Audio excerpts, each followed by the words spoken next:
You're listening to BL in the Air. We are a podcast focused on talking about all things Thai BL dramas. Welcome to this episode.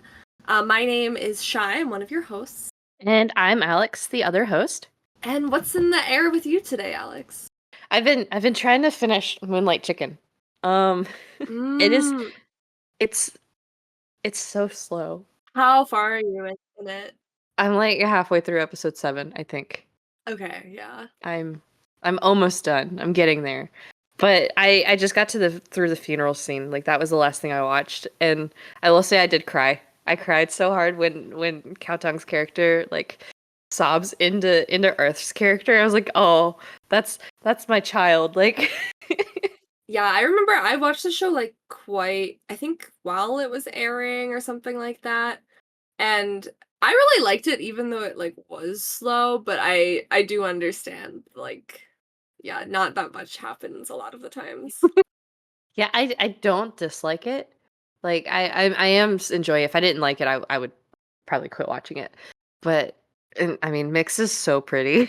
I know. I love him so much. Like he's so beautiful. He is. He has the prettiest eyes. I'm weak for eyes.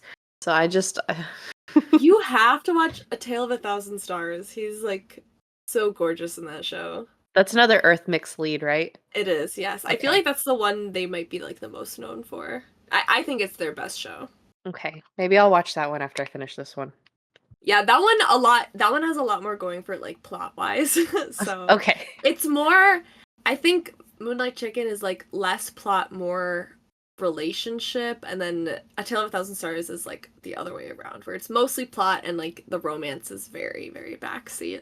Okay. But it's still good, and um Mix is so good in it too. I really like his like character in that show. I should be finishing this one in the next couple days, so maybe that's what I jump into because I there's a few shows that are airing that I really want to jump into and I'm like I'm trying so hard to wait. Me I'm too. trying so hard to wait. But everything I keep seeing on Twitter is just like this show is so good and this is happening and I'm like, "Wait, Alex, you're suffering through two shows that are airing already. We don't need more." I know. I'm like, oh my god, I that made me realize I haven't watched the Love Seat episode for this week yet. I wondered because I hadn't heard anything from you and I was like, I need to talk so bad God, about it. I'm so sorry. It completely like slipped my mind. It's been a couple days. Yeah, it's so that's I was on a trip over the weekend and so I had to wait. But like I got home and once we had like decided we weren't gonna record Sunday night because I got home at like 10 o'clock at night, I like went straight into like watching My Stand-In and Love Sea. Hmm. I was like, I have to see both of them. I need to know what happens. I think I've just been so focused on my stand-in that I completely forgot about it. I don't know what to think of the episode, is all I'm gonna say Okay, for Love Sea. I will. For context, this is what, the third episode? Fourth. It's The the fourth fourth? episode. Okay, Yes. yeah, this will be the fourth episode. So I yeah, I don't know what happens, but I'll watch it and I will let you know when I do. So we can talk about it. Since you haven't seen Love Sea, what's in the air with you? So very similarly, I'm also watching a show that's kind of slow.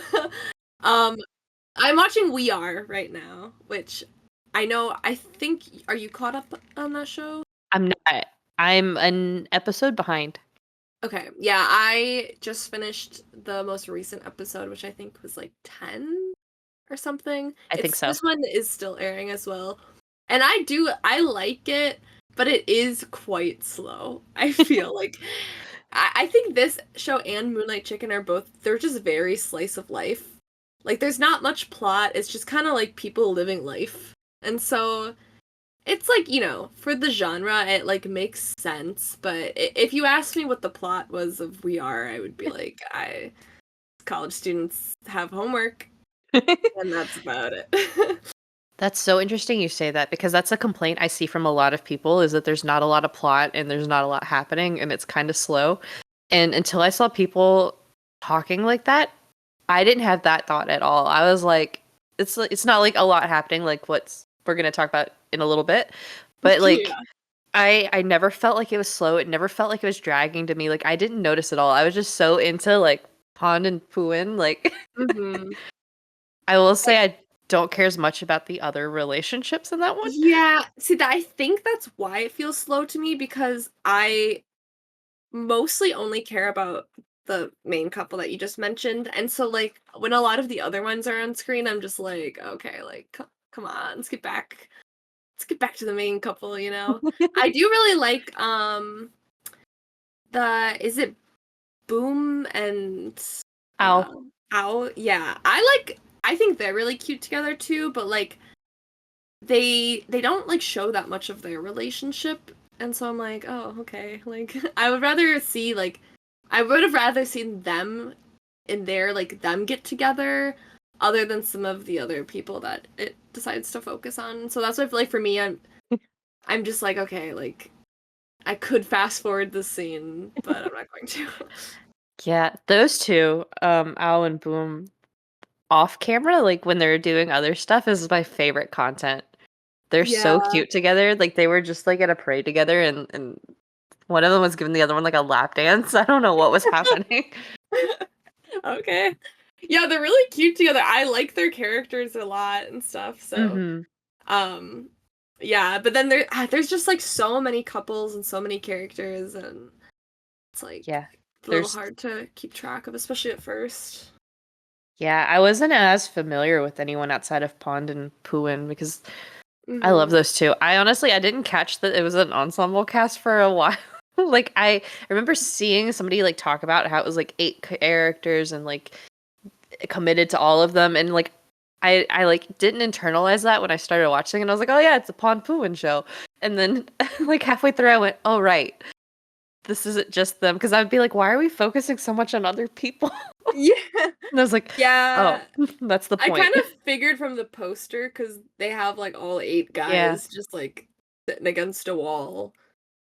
But yeah, I did think that yeah, Pond and Poon would be like the main couple and like they are, but then for so long in the show we just spent time like there's like so many episodes were focused on like making this one guy jealous so he would like this other guy whatever, and yeah. I'm just like okay, who they're starting to feel like the main couple of the show now. But you did say it's gonna be 15 episodes. I 15 or 16. Okay, I feel like that's 16. okay.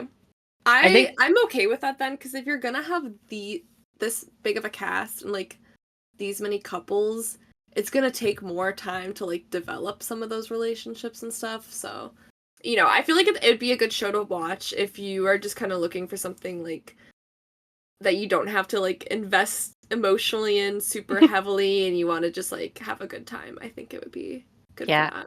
I agree with that. It's a good balance if you're watching that and like my stand-in, because my stand-in gets a little stressful. Um, Oh yeah, it honestly it's kind of perfect for me right now because I don't need like two of my stand-ins at the same time. I'd be suffering a little bit.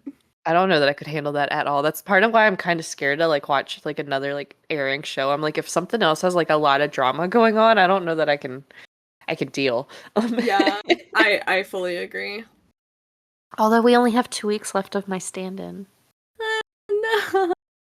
I'm very sad.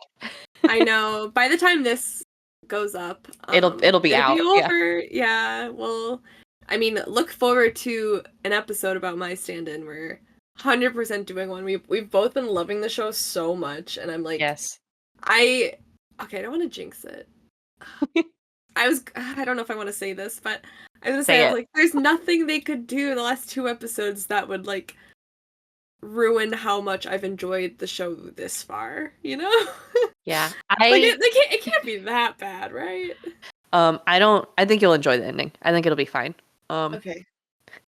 I you're still gonna read the novel afterwards, right? Yeah, I plan to. Okay. Because I think what I'm gonna end up doing is I think I'm gonna watch it again and like read it again, because I want to take notes on the things they did different that like matter. Because there's like little things that get changed, right? That don't really matter. It's just because it translation differences, right? Of like media from like book to show. But then Hmm. there's certain things that have happened like in the show that are like big changes that have like completely changed like how things happen later. Yeah, I've not been mad about any of the changes, I'll say. That's good. Because I know like fans of like novels get like real pissed if you change too much about it when adapting. Yeah, I haven't seen that from social media. Nobody I've seen has been mad about any of the changes. I know early on before we started watching the show, apparently Ming Up got a lot of hate because he doesn't really look the role of Ming. Mm. And I guess people probably summon like Lovely Writer and they're like, what? Like this guy? But even then, right? So Ming in the novel is 20, Yeah. right? Like Up is not 20. Up does not look 20.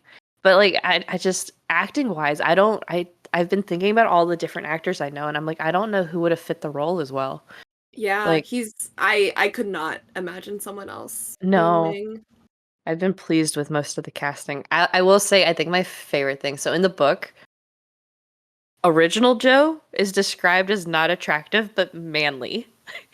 Yeah, that's the one thing that's kind of in the show is that they keep being like, "Oh yeah, you're so like to new Joe." They're like, "Oh, you're so much more handsome than old Joe."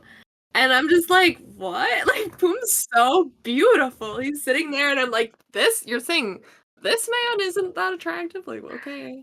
Yeah, because that's how it is in the novel, right? The original Joe, which is technically Poom, is supposed to be not attractive but like manly, and and the people are like attracted to him for being like manly, and then and then new Joe, who is younger, is more conventionally attractive, and I'm just like I don't know if it's like a Thai beauty standard that I don't know anything about or what, but I'm like I not that the guy who's like playing New Joe is unattractive, but I would still have had that reversed in my head. Oh. That like reminds me of when have you seen Reply 1997, the I have not. K-drama? No. Yeah, that's like one K-drama I do really like. But the main character is played by Eunji from A-Pink. Okay. Um she's a beautiful woman. But during the show like multiple times they'll like have someone point out a picture of her and they'll be like, "Yeah, she's pretty plain looking. Like I know she's not like the most like beautiful girl ever whatever." I'm like, "Are we looking at the same person? That's literally Eunji." Like I'm like that's what that when I was watching that too because that was like I don't know when I was first getting into K-pop I was like what are like Korean beauty standards I don't That something I is think that was just like the casting and whatever but yeah it reminded me of that. they do the same thing in both True Beauty and My ID is Gangnam Style, or excuse me, My ID is Gangnam Beauty, which Gangnam both Style. my bad. But it's the same thing. It's like both the female leads in that are like actually attractive, right? But like Yeah. they're supposed to be super unattractive in the show and like it's a lot of like learning either makeup or getting like plastic surgery, right? And I'm sitting here I'm like if that's what's considered ugly, like I don't think I should go to Asia. So if you couldn't tell by the name of the episode, today's topic is going to be Only Friends, which is a GMM TV show that aired last year from August to October. Um to explain the show as poorly as possible. It's about a group of business major friends that decide to run a hostel together as a school project, and then they have the most dramatic friendships I have ever seen. Um, Absolutely. That's exactly what happens. I mean, everyone's sleeping around and making out, and there's so much. So This much was drama. this was my first GMM TV show. That's crazy. This is the best one too, in my opinion. This is GMM TV's best work. It is probably my favorite Thai drama I've ever watched, if not one of my Mhm. top favorite TV shows from any country.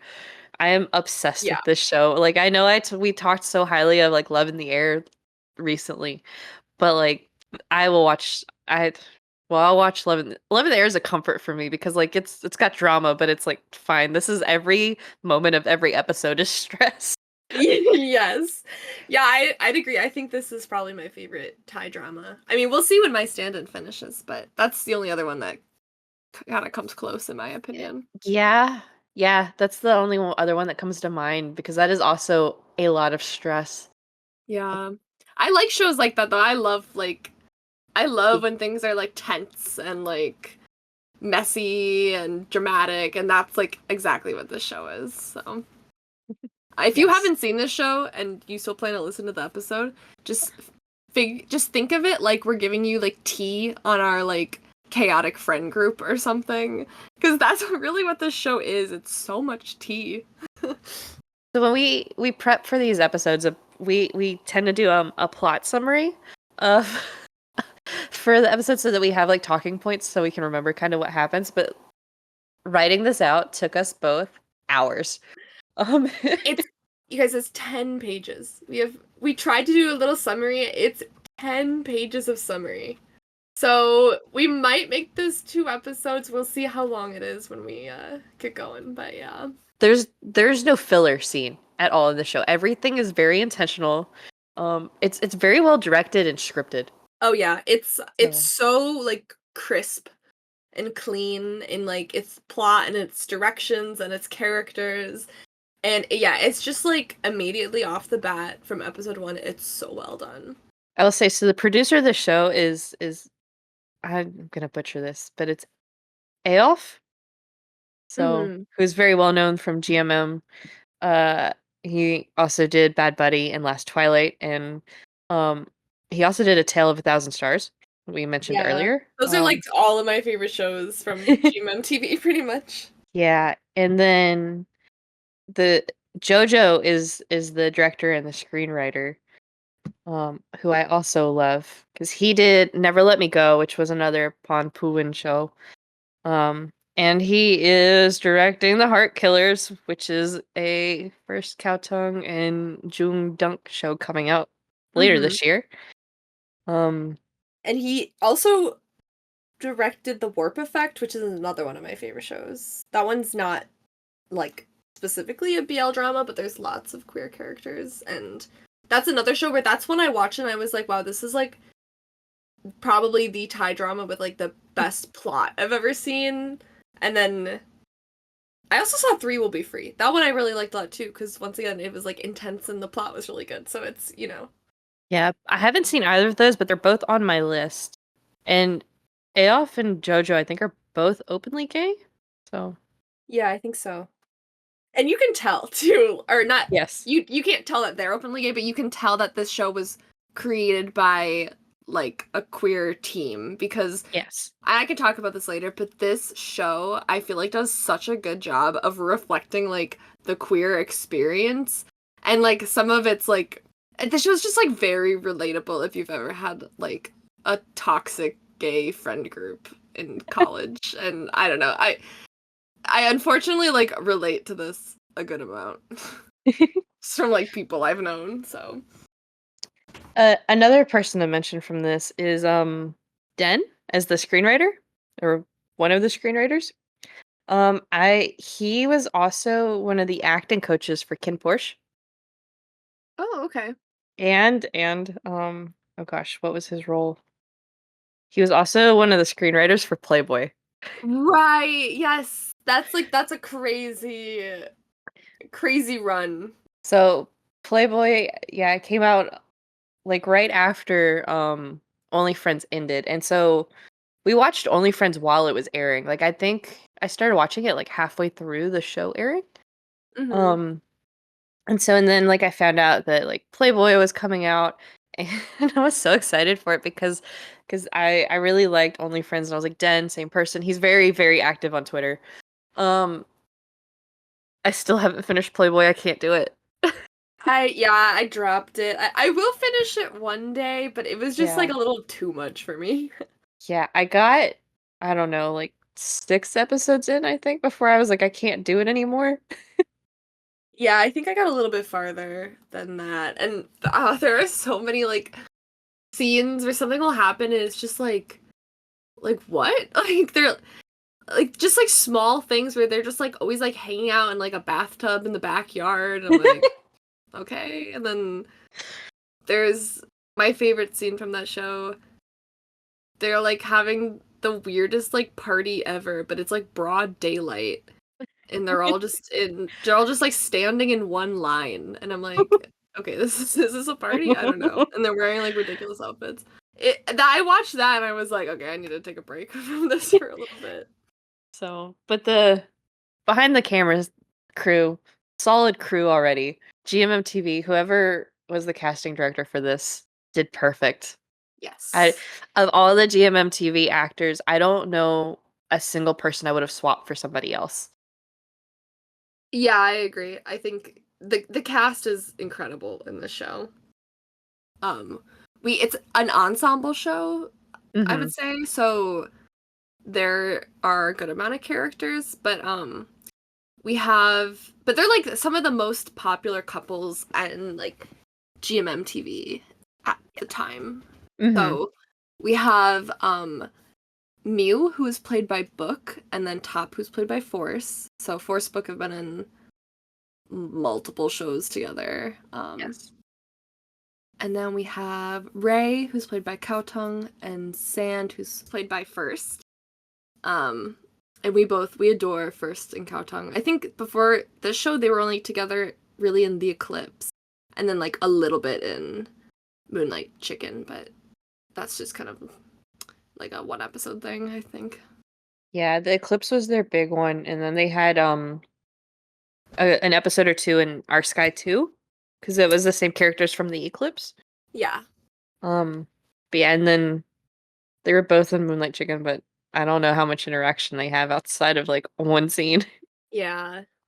Working together was something that like they pushed for, so both of them really Mhm. were like determined for it. Because I think First was almost in like another official couple instead, or something like that. And Cowtongue too. I think they both had like other directions they were going, and First was like, no. Yeah, and good on them because and we'll You're- probably talk about this more, but those two steal the whole show, especially Cowtongue. This is like his show in my opinion. I fully agree. Just their chemistry just impeccable. It's crazy. Yeah. And then we also have Boston, who was played by Neo. Um, oof, got a lot to say about him. He's so good in this show. And then we have Nick, who's played by Mark. Yeah, so they're not an official couple. I think Neo doesn't get a whole lot of main roles. He's usually a support character. This might be, yeah, I think this is his only main role. Everything else has been support besides something from 2018 called "Cause You're My Boy." Oh God, that's so old. I like kind of remember that show actually. It's Frank and Drake are the Yeah, yeah, yeah. I have Oh not my seen God, this. I definitely like. I think I watched it, but oh wow, that's like really digging back memories. I think it was Yeah. just kind of like weird, but I don't know what's going on with Neo because Neo announced he has a girlfriend like a few months ago, and I haven't heard much from him on like any kind of actual like GMM TV stuff since then.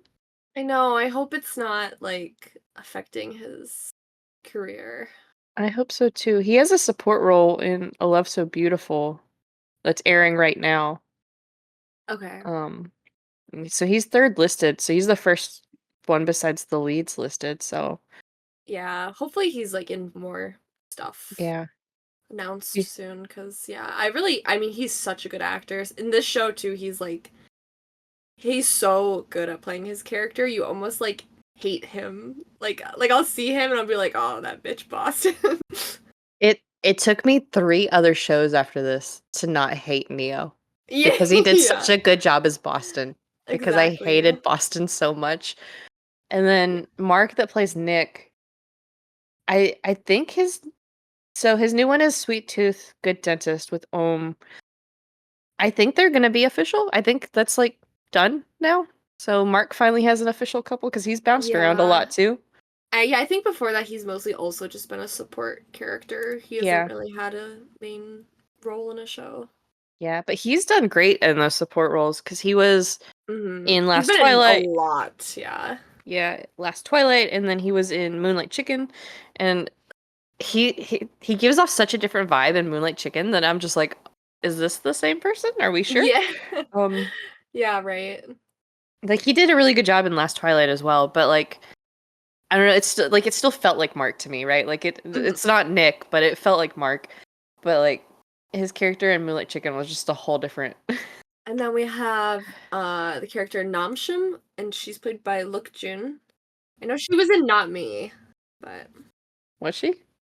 Yes, she was. yeah. She was also in A Boss and a Babe, which was a Oh book force yeah. or force book. And she was in Cooking Crush. She's a lot of support roles. Yeah. Um, And she in the show she's paired with April, who's played by Nani, who yeah. I'm not really familiar with her as an actor. This is the only thing that Nani has done. Oh, okay, that makes sense. Yeah, so Nani is the younger sister of Nanon. Um, yeah. Oh, So that's cool. I did not know that. I, That's really cool. hmm So maybe we'll see more from her. I'm kind of surprised she doesn't even have like a support role in anything coming up, unless she Right. just didn't like it. Because she, so Chum and April, part of the ensemble, but very much not focused in most of the drama. Yeah.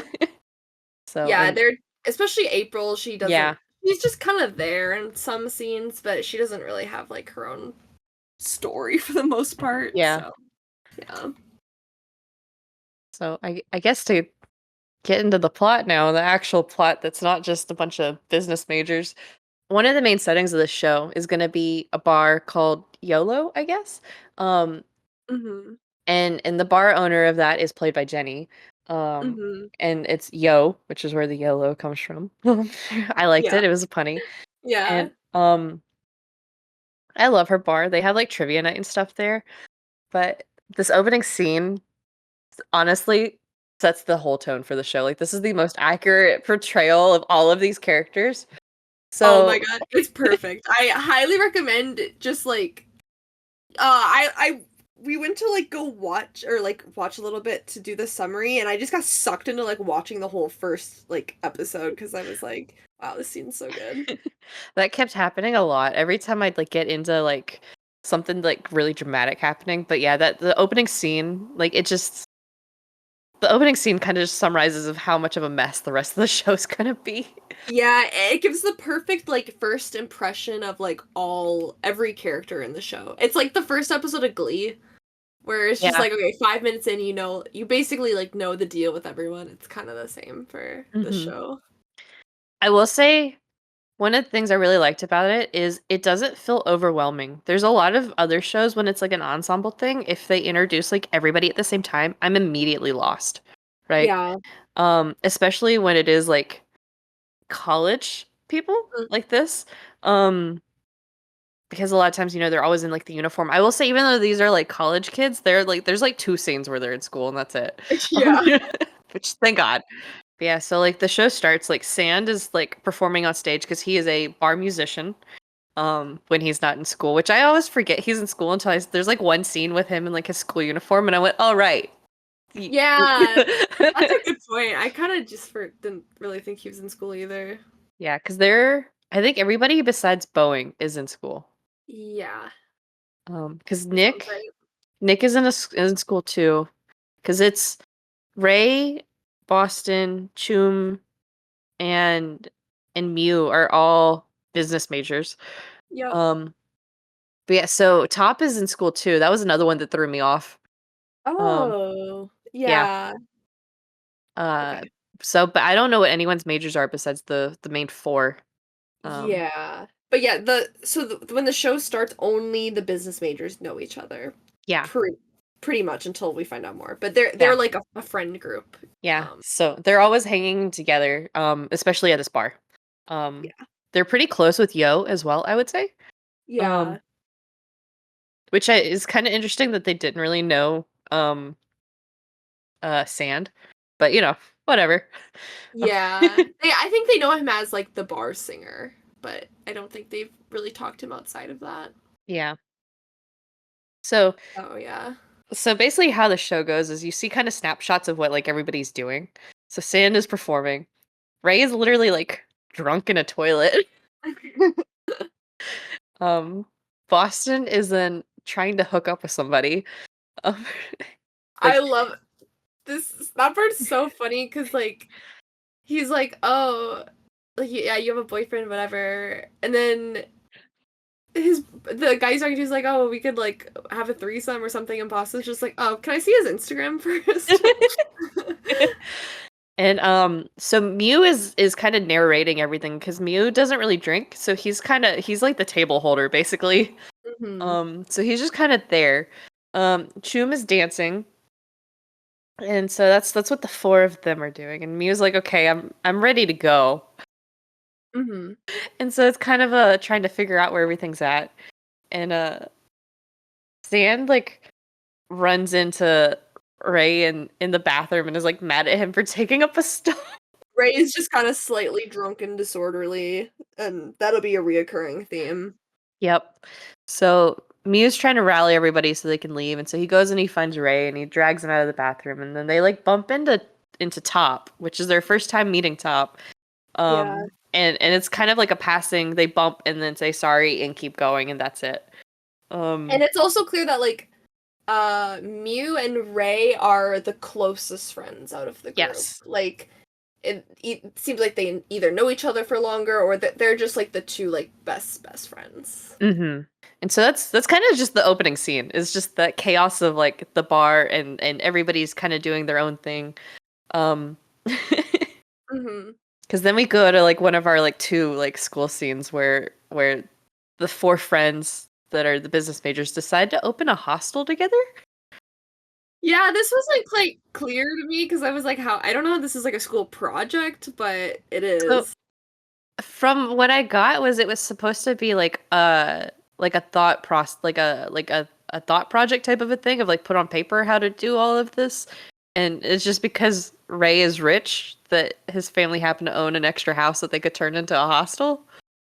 Um Yeah, so they're like, okay, we're gonna actually do it, I guess. Yeah, instead of just doing like a thought experiment, that's what I was trying to think of. Instead of doing that and like putting it on paper of like what we would do, how we would do it, and whatever, it's like we're gonna just actually do it. And so that But becomes like their senior project. yeah, I think they're seniors, so I think they're just kind of Yeah. like, yeah, we're gonna like actually do this, and then after college, this is like one thing we're gonna, do for career wise. So Yeah. So I thought that was really funny that just like in the middle of a neighborhood they just open a hostel. yeah, Like, oh, okay. I know, and they always talk about how like the neighbors are gonna like complain and stuff. It's like, oh, just okay. So then after that, the show has like a lot of back and forth where like Yeah. something will happen with one character, then we'll see what's happening with another character, and then we'll like flip back to the first character. But um, so we see that like Boston needs something fixed on his phone, so he goes into like an electronics store, and this is where he meets Nick. And Nick works at the repair shop, and Nick is unfortunately immediately in love with him. It's Nick fell hard very fast. So quick, yeah. Like looked at Boston and went, "This is my future," and that was it. It was game over. There was no coming back for Nick. Yeah. Also, I get it. Boston looks great, but yeah, Nick is just like, okay, I'm immediately obsessed with this man. And while he's doing that, it's trivia night at the bar again. They're always at the Yep. bar. Yeah, they spend a Um, lot of time over at Yellow. yep.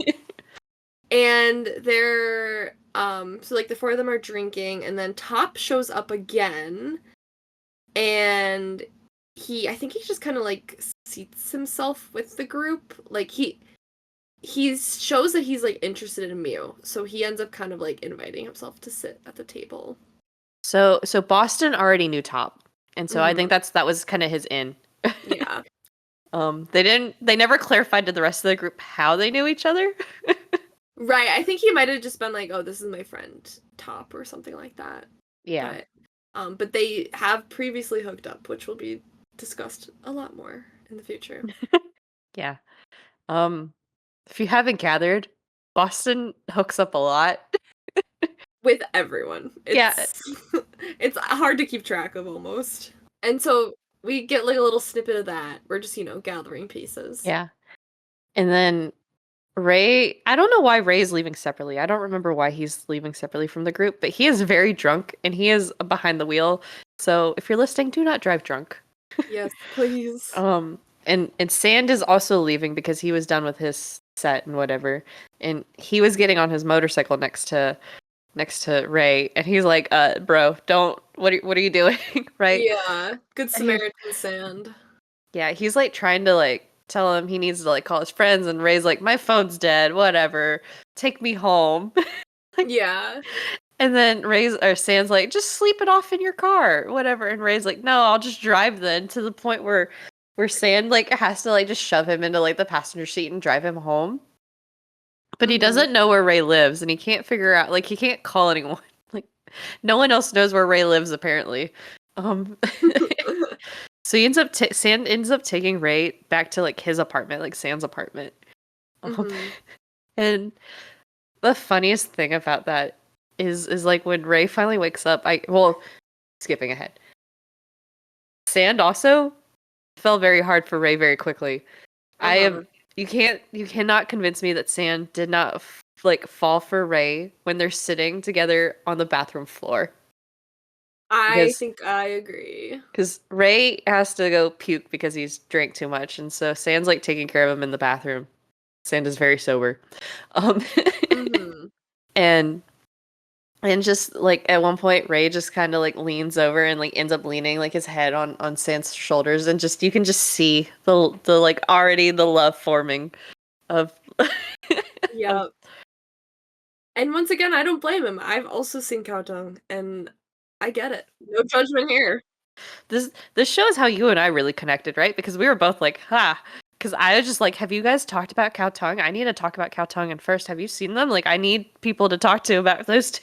Yeah, literally. I think this is how we started talking about like BL dramas because I was like, the show was airing, and I was like desperately needing someone to talk to about it.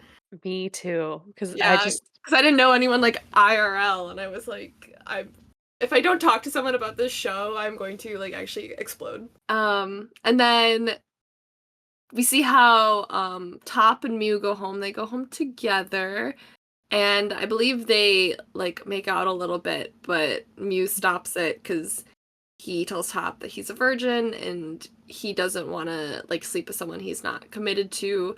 So instead of doing any of that, they just like eat ice cream and cuddle. I love that, like, Mew literally stops Top. And then Top's like, what? And Mew's like, I don't want to do this. And then he just goes, do you want some ice cream? And Top's just kind of like, yeah, sure. Like, okay. Mhm. It's a good second choice, I guess. I wouldn't be opposed. No, yeah. And then we have what I found to be the first weird scene with involving Nick and Boston. So you have like two different things happening at the same time in this scene, and it's kind of going back and forth between basically two completely different scenes. So Boston is hooking up with somebody at home, um, Hmm. and Nick is masturbating to photos off of Boston's phone. Yep. Yeah, Boston has some like shirtless photos on his phone. Nick's very into it. And so yeah, we get the little cross editing of those two things happening at once. It's like, okay. I love the editing of that scene, but I remember the first time watching it, and I'm just like, what is Nick doing right now? Like, what? Like, at this point, like, I'm used to Boston hooking up because this is like the third time, like, it's come up already in like the first like 20 minutes of the show. But I'm like, Nick, what is. He's just down bad. Like he's met He, this man once. And for that makes like it sound two so bad. minutes. Yeah. And so Also, he. total like privacy breach. He's going through the phone of the guy that he's like supposed to be fixing, but he's just like in his nudes folder. And then he takes his own photos on Boston's phone. So This is one of my favorite scenes of the whole show. I just. I can't even get through it. When Boston comes to pick up his phone, and they're like talking about payment or whatever, and then Nick is like, you should check your phone or whatever. And Boston Hmm. starts going through the photos and seeing the shirtless photos, and then the next thing is Nick's like dragging him to the back of the store so they can hook up in the store. And the funniest part is the photo that he took. It's so hilarious. It's like a high angle, like shirtless photo, but it's not even like it's so funny to me. Like it's so realistic, I feel. Like It's it's just like giving a goofy photo kind of. it's kind of giving the like 2005 emo like angle, but Yeah. without being emo, like it's a shirtless photo. Yeah. It's honestly so good, but you know what? It works because Boston, of course, is into it, and yeah, I this is the beginning of their situationship. Yeah, I don't know that it would have taken much effort for Boston to be completely honest. No, I don't think so. I appreciate the effort that Nick went through though to to do this. Oh yeah, back to Sand and Ray. Um, they definitely have like a little spark and connection, and Ray is like feeling that, but we also find out that he has feelings for Mew, who's his best friend. Which And yeah. I everybody, I think, like the whole friend group knows about Ray's feelings. Yeah. Like it seems like he's been into him for years, like in love with Yeah. him, and he just can't And seem not to be able to get over it. yeah, and Mew is very much we are friends. That is the line. And like Mm-hmm. that's it. Which respect. And Yeah. honestly good on him for still being okay with being friends. I don't know that I could be around somebody that much as often as they're together knowing that the other person wants more. I don't know that I could do that. Yeah, it's a weird situation, but it is it's so gay and like so realistic. Because I feel like every gay person I know, myself included, has always had like a period of time where you're just like in love with your best friend and it's like horrible. And so it's so like relatable and realistic, and it is the queer experience even if it's just kind of like really kind of messed up. Yeah, I mean, I've always been that girl that's always had like mostly guy friends. It's only been in the last couple of years that I've actually had like more female friends than guy friends. But and there's always been like feelings with a lot of those, right? But Hmm. I don't know that the guy ever knew. And I think that's the Yeah. difference. Like it's one thing when it's like a one-sided crush, like that's like that's normal. I just I think anytime I ever like confessed feelings to anybody, it was like either we started dating or like the friendship just fizzled. It was one or the Right. other. And yeah, we like later find out that like Mew and Ray have a really deep relationship because like Ray's been through a lot and Mew's kind of been the person to like help him through that stuff. So like they're just like very emotionally tied together, but Yeah. the like romantic intentions are different for both of them. Yeah, because Ray's mom basically drank herself to death. Uh, Mhm. and Ray probably should have been in therapy for that, to be honest. Probably, yeah. Because he saw the body. Um Yeah. and and then that caused a lot of trauma for him. So he was suicidal there for a while, and that kind of comes and goes for him, which is how that goes. Um Yeah. And so Mew's kind of the person who's in the past like talked him down yeah. when it got like really bad. So, Yeah. you know, Um and I kind of get the feeling that like Mew wants to still like support him, but it's hard when you can't like stop having feelings for someone if you don't have space from them. So, but yeah. if he gives Ray space, then you know Ray might, something bad might happen. So Ray tends to spiral anytime he's got more than a foot of space from people. Um, yeah, so yeah, it kind of seems to be that like a tricky situation to navigate. yeah, but Ray and Stan together. Oh my gosh. So Ray, of course, spent the night at Top's or not Top at Sand's place, and Sand put him in a shirt that said "Poor Boy," and that is the funniest thing I've ever seen because Ray is like super rich. Um, Yeah, I love it. I think that and shirt they started selling like merch of that shirt too. and so like when Ray left in the morning after that, like they fought. So it was one of those of like that should have been the end of it, really. But like they run into each other at at the bar again, and Ray's so flirty Uh-huh. because he like bums like a cigarette off of Sand because they both smoke, which I'm super not attracted to cigarettes. Like it is such a turn off for me. But those two together smoking, there's just something about it where I'm like somehow this is very attractive. I know. I feel like it is attractive, but it shouldn't be, but it is. So Yeah. I It's get it. like being actually around cigarettes makes me like really sick, but like Yeah. On um screen though, when you have to like smell it and stuff. yeah, and it's Like, one that's just like the way like Ray uses Sand's cigarette to light his own, and he's making mm, his face that he does at Sand. Um, I'm like, yeah. oh, And plus, okay. Sand is supposed to be this kind of like he wears like leather jackets and rides bikes and He's he's in the always in like band rock shirts. band. Yeah, Yeah. And so it's like very in it's kind of like he's got like a bad boy with but like a softy type yeah. character going He dr- on. he dresses like a bad boy, but does not have the personality of a bad boy at all. Exactly. It's like it's so good. And Ray is the epitome of rich partier. Yep. Like that's it. It's just rich partier. And so yeah, while they're doing having their thing, Top and Mute like start dating. It's really sudden.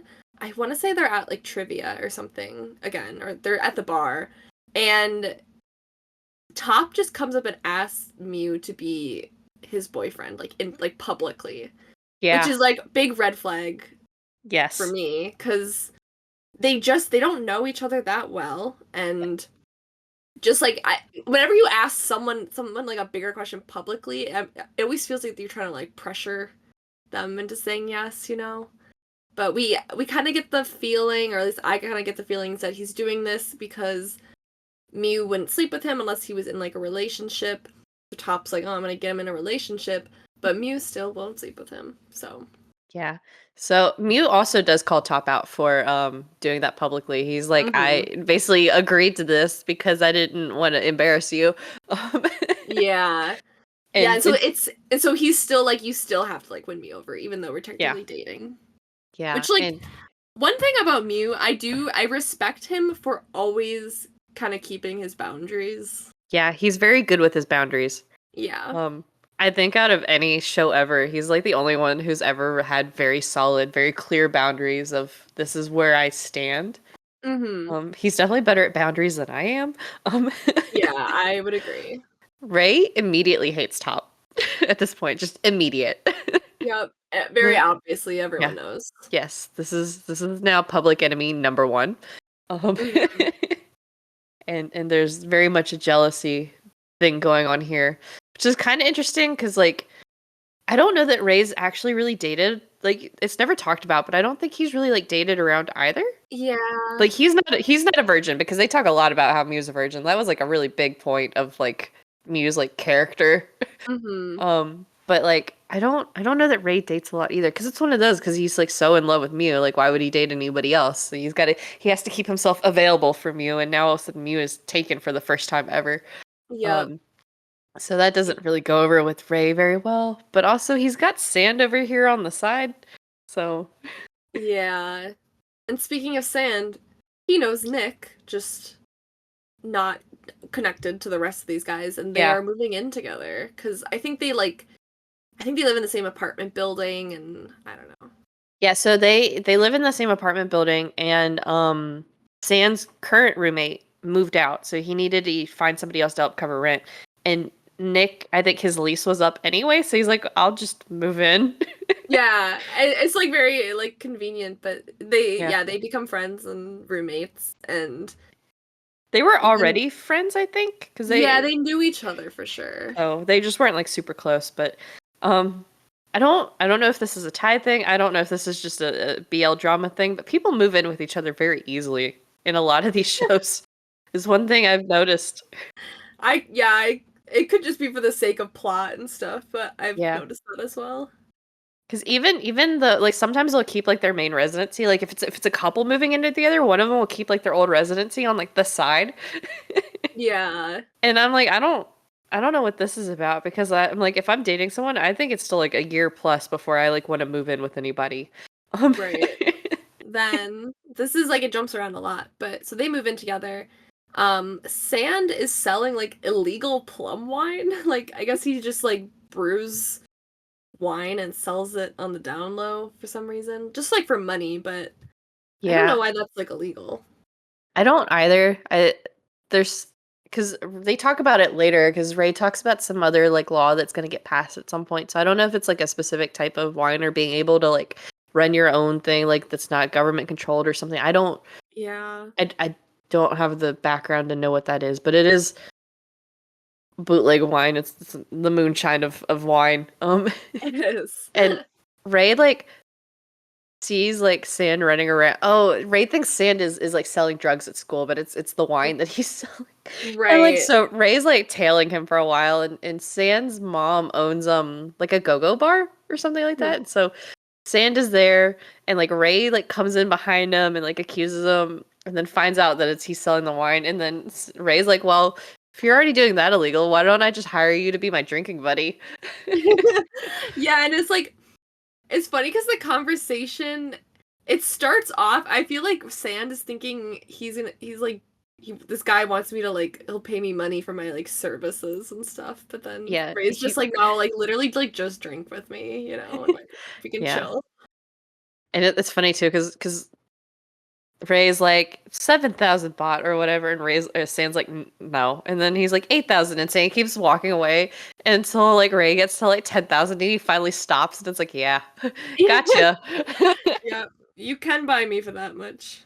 And Nick and Boston at the same time, they're hooking up and they're in like Boston's like red room because he does photography. That's like his big hobby. Yeah, he takes a lot of photos of like the guys he hooks up with. So they hook up, and like Boston like takes photos, and this is actually such a cute scene. So Boston is very much like this is just like sex and it's over type of a thing. And Nick's like, I hate my photo being taken. I don't look good, which is ridiculous because Mark is so freaking attractive, Uh-huh. despite his poor camera angles. And Boston's literally like, no one that has taken a photo of you clearly knows what a camera angle is.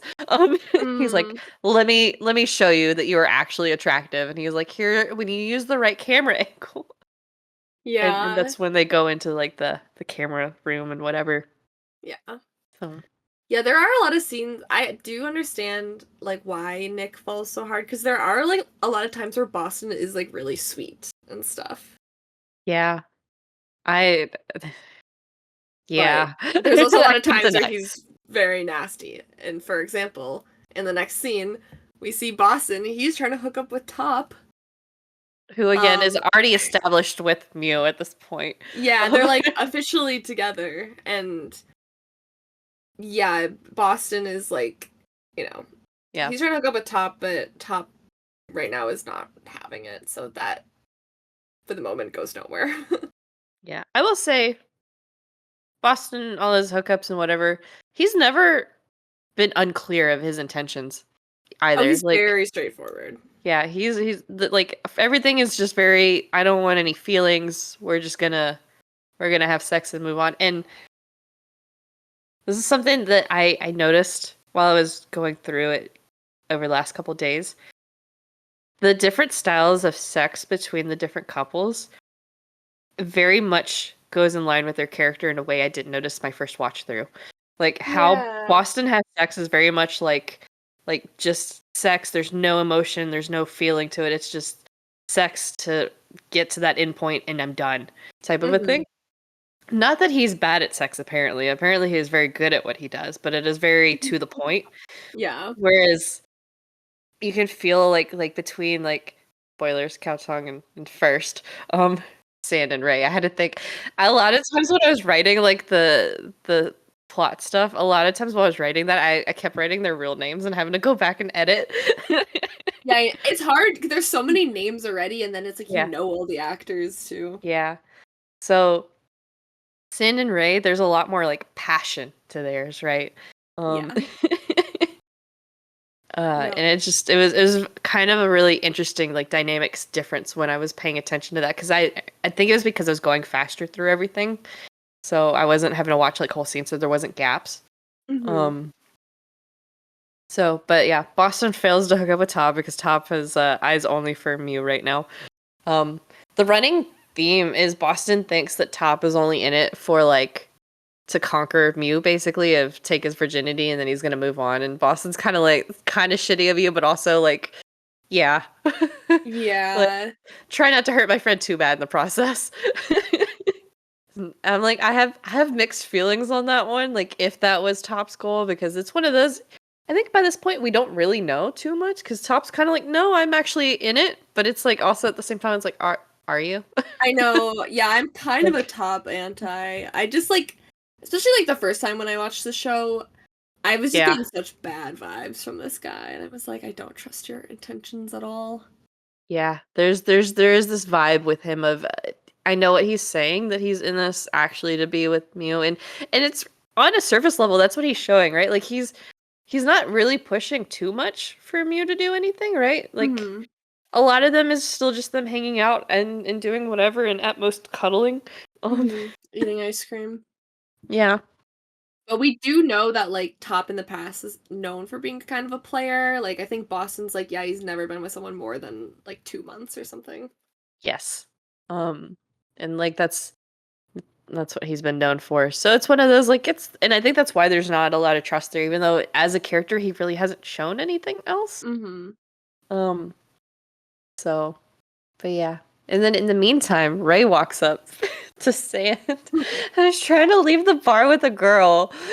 Yeah. This was so funny to me. This scene's Because great. Zan's trying to leave with this girl, and Ray's just like, hey, where are you guys going? How about you guys come to my place instead? Like, clearly, like, let's have a threesome. Mm-hmm. Um,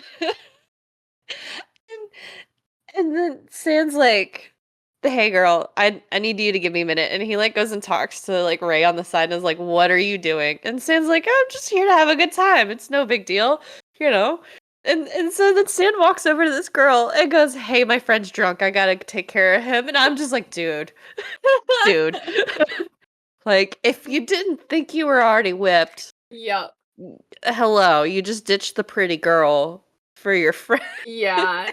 It's like it's so cute and funny, but Right? yeah. Like, I don't, Ray's not even really drunk at that point, is he? Like, he seemed sober. Like, I he might think have been, yeah, I don't think he was like super super drunk. I think it no. was just kind of a excuse. Yeah, Well, I think Ray offers money to Sand to hang out with him. And so then I think Sand is like, "Ah, okay." And then like that's his excuse. He's like, yeah, my friend's drunk, I gotta take him home. But yeah. yeah. So It is like it's cute, and so they end up like leaving together. they do. And then they're sitting on the couch at Ray's place drinking and smoking cigarettes again. Mm. And and then they hook up and that's a scene. Oh yeah. That And they immediately have more chemistry than I've ever seen two people have before in my entire life. right? Cuz It's and like it's so it's funny. so insane. It is Sans like once we hook up we'll be more than friends, right? Like there's no going back to just friends. And Ray's like friends can start with sex too. That's fine. And I'm like okay, dude. Um They have like two but very different outlooks on the yeah. situation. And Sans like, yeah, you're gonna be down bad for me. And I'm like, you're both are already down bad. What are you talking about? Yeah. It's like yeah, I it's so much chemistry. It's the whole periodic table happening. the way that like Ray like basically like jumps onto sand, just that alone, and like how he just starts kissing him that way, I was just like, oh, hello, hello. Yeah, That it's was their scenes in the show are just like perfect. they are. That's I think I have a like a thing saved where it's literally just the sand and Ray scenes. Yeah. So I could just go back and watch this because it's absolutely my favorite. Like honestly, all the actors did great, and all the storylines are super interesting, honestly, and they're all intermingled very, very much, right? Because we have Boston and Nick have something going on. Um, Currently, I think just hooking up repeatedly, but then like Nick is roommates with Sand, and Sand is now doing whatever with Ray, whatever they want to call their friends with benefits thing. Um, There's so much already intermingled because then of course Top is already hooked up with Boston because Boston is like hooked up with half of Bangkok at this point. Um, Yeah. Yeah, it's like it's getting a little messy. yeah, and Chum's here like on the side just kind of vibing. She's Honestly, just like dancing. She's dancing in the bar. We said good for yep, her. She's her girlfriend April. They aren't. they don't have too much going on, but they're just like kind of around. And then yeah, so they're doing they're Sand and Ray are doing their thing. Very Mm-hmm. happy. But then Top and Mew are also hanging out together, and Mew is still like Top's still kind of in the doghouse. Like he has to like prove himself to Mew still. Yeah. So Mew still she won't even let him sleep in like the same bed as him. And so Top's like sleeping on the couch and he can't sleep because he's like, oh, I have insomnia because when I was like a child, there was like a house fire when I was asleep. So now like I can't. Whenever I'm sleeping, I think something bad's gonna happen. And then Mew like comforts him. And they like cuddle. It's like okay, dude. When Yeah. I was like first watching this, I was like fully like I was probably lying about that just to like that's what the show like does so good at. It's very ambiguous of like either this happened or maybe he's lying to try to get in Mew's pants. It's not the second time watching it. I'm like okay, I mean I think he's telling the truth. But the first time I watched it, I was like yeah, this liar. Nice Yeah, try. I'm not falling for that. yeah, I definitely I thought the trauma was real, but I also was waiting for Top to like use the cuddling as an excuse to make a move Yeah, because they're not just cuddling, they're cuddling on the couch, right? yeah, So they're very close. And so that's where I was like he's gonna make a wrong move and I'm gonna be really mad at him and I will not forgive because that is a line. But hmm he doesn't. He keeps his hands where they should be and that's it. And I'm like, "Oh, okay." Um yeah. So they're just like yeah, slowly getting a little closer. yeah. And Top's kind of like I don't know, proving himself, or at least like Mew's proving that he does care about Top. Yeah. And And then then we have the first party. ooh, the parties are where like all the shit goes down. So Yeah. this So, first one is like a pool party. It's at their yeah. hostel, and it's to kind of advertise the hostel like before it opens to get more. It's like it's just mostly like their close friends and stuff, so it's not like a big party, but it's just kind of to test the place out and show their close friends. Mhm. 'Cause, they've been, like, on the side in the background kinda, like, working on, like, doing stuff. Cause Top has, been helping them, like, build some of this stuff. Yeah, he's like a Um, designer, and I think yeah. Nick is doing their website, or maybe he's not yet, but Yeah. he ends up doing it later. Yeah, so to prep for the pool party, Boston has Nick set up the CCTV around the hostel, which also leads us to Nick being in Boston's car, and honestly, I don't know why he decided to do this, but he like wiretaps like Boston's car, so he puts like an audio recorder thing in under the seat. And I'm like, that's Yeah, I think okay, I don't know first of all, I don't know why he chose the audio recorder, and I will talk about this more because, it's weird, but, I believe when he was in the Red Room or something, he was looking at Boston's photography, he saw a picture of Top, like and so he put Oh, okay. together that those 2 hooked up, and he saw them together, like, another time, and so he's worried that they're still hooking up, so that's why he wiretapped him. That makes sense. I Yeah, was the audio recorder, I guess why not? But yeah, that I think that is kind of the like the cookie crumbs that Nick is following that yeah. made him do this. So Nick down bad for Boston, but also doesn't trust him, but they're also still just hookups. So Yeah, they even have a discussion where they're like Boston's like, "Oh, are we friends with benefits or are we fuck buddies?" And then Nick's just like, "What's the difference?" And both options are just like, "Oh, we're not actually, together." yeah, because Boston is not looking for any kind of commitment. Uh-uh, Um, not at all. um, but I think the audio is like a better option than the camera because he didn't really have time to like set up a camera that he could hide easily. That's true. Oh Yeah, the audio does make sense, but like later on, the way he like uses it as evidence or whatever God. is a little weird. But we can get to that when that Yeah. happens. So Nick is setting up the CCTV after Boston asks him to, and He should then have just set up a camera like pointing at the car or something. And then Sand is the music for the night. Which is because Ray asked him, and then because of that, it's kind of where we first see that Sand and Top don't like each other. Yeah, it's kind of funny because Sand, like, he pretends like he's fixing his hair, but he's like flips off Top, and then Top is Yes. just like, oh, why'd you hire this shit band? But like as an audience, like we don't yet know like why they like that they know each other, that they hate each other. It's just kind of like, Yeah. oh, that was weird. Was that on purpose? Everybody's intermingled in some way. Yeah. And then Boston, of course, starts instigating, as he always does, and he starts like pushing Ray to tell Mew how he feels before it's like too late. He's basically just like, or to like make more of a move, because he's like, oh, you're really gonna lose Mew to Top. Like, do you want that to happen? Like before you even like really try. Like he's basically just convincing him to do something stupid, and Boston knows it's a bad idea, but he wants the Yeah. drama. Boston is very upset that Top won't sleep with him. Oh And that's yeah. why he's trying to mess with all of this. Yep. Um, Boston, I don't think hears no very often when it comes to trying to hook up with people. Um, Yeah.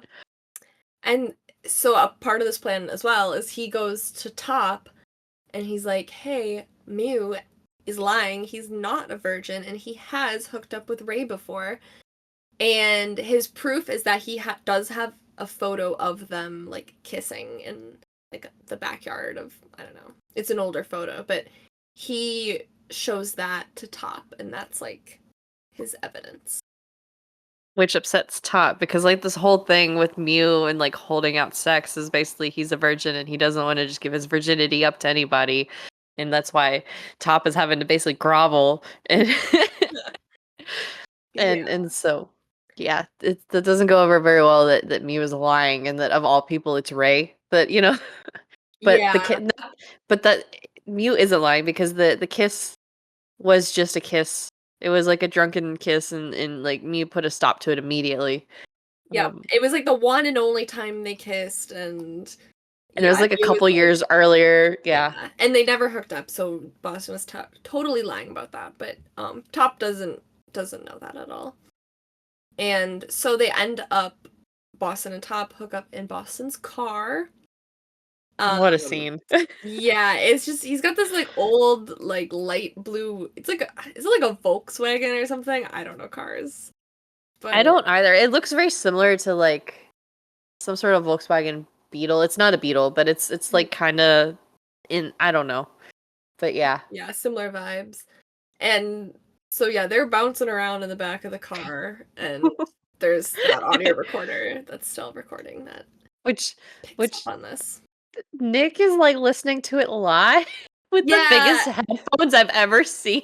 Yeah, and he's just like around the corner. And so he's there and he like sees this happening too. And so I'm surprised you didn't like take a phone out and start filming. I know that's like one question I have.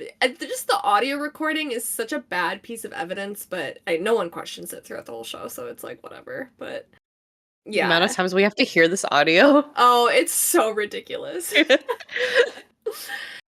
And yeah, so that's pretty bad. So now there's evidence of this cheating happening, and this is after I believe Top does drop Mew off at his house and then drives back Yes. and hooks up with Boston.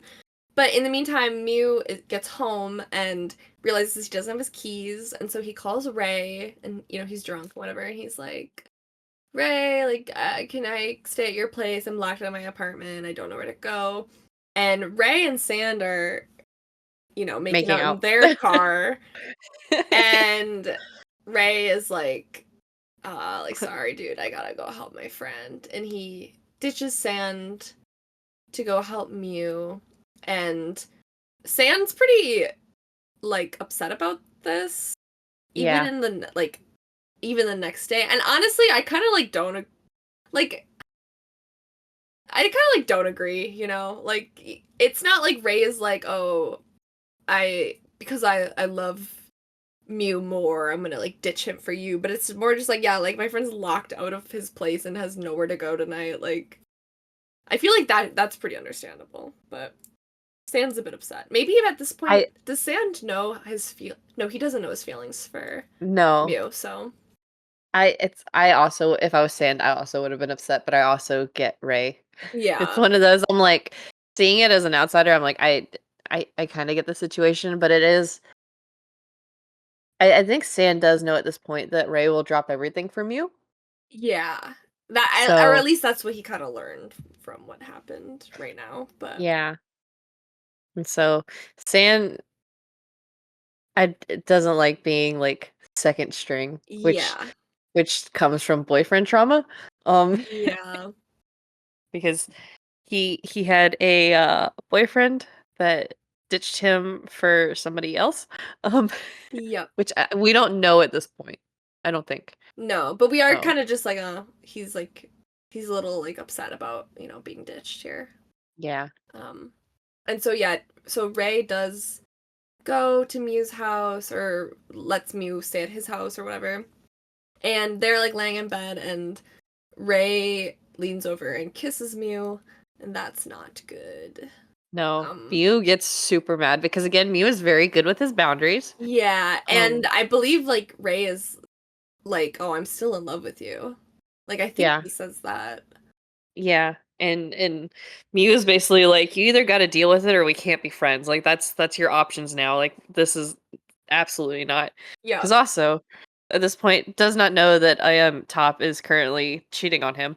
Um, Oh, yeah. that Man, Mew's about Mhm. to really go through it. Yeah. Um, And yeah, that's basically what happens at this party.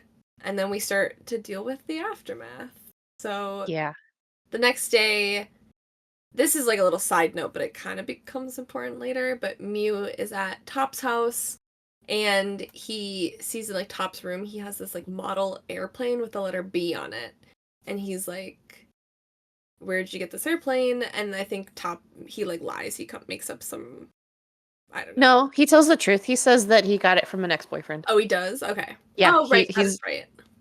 Okay. so because that's the thing about Top. Like Top feels very untrustworthy, but he actually doesn't lie about like anything ever. Right. And that's what like watching the show live though, it's like you don't No. have anything to like cross check with. Like you don't know if he's lying or not. Yeah. So yeah, but that is the truth. Okay. Yeah, he Yeah. doesn't So mention like what ex, but he does say that he got it from an ex. yeah.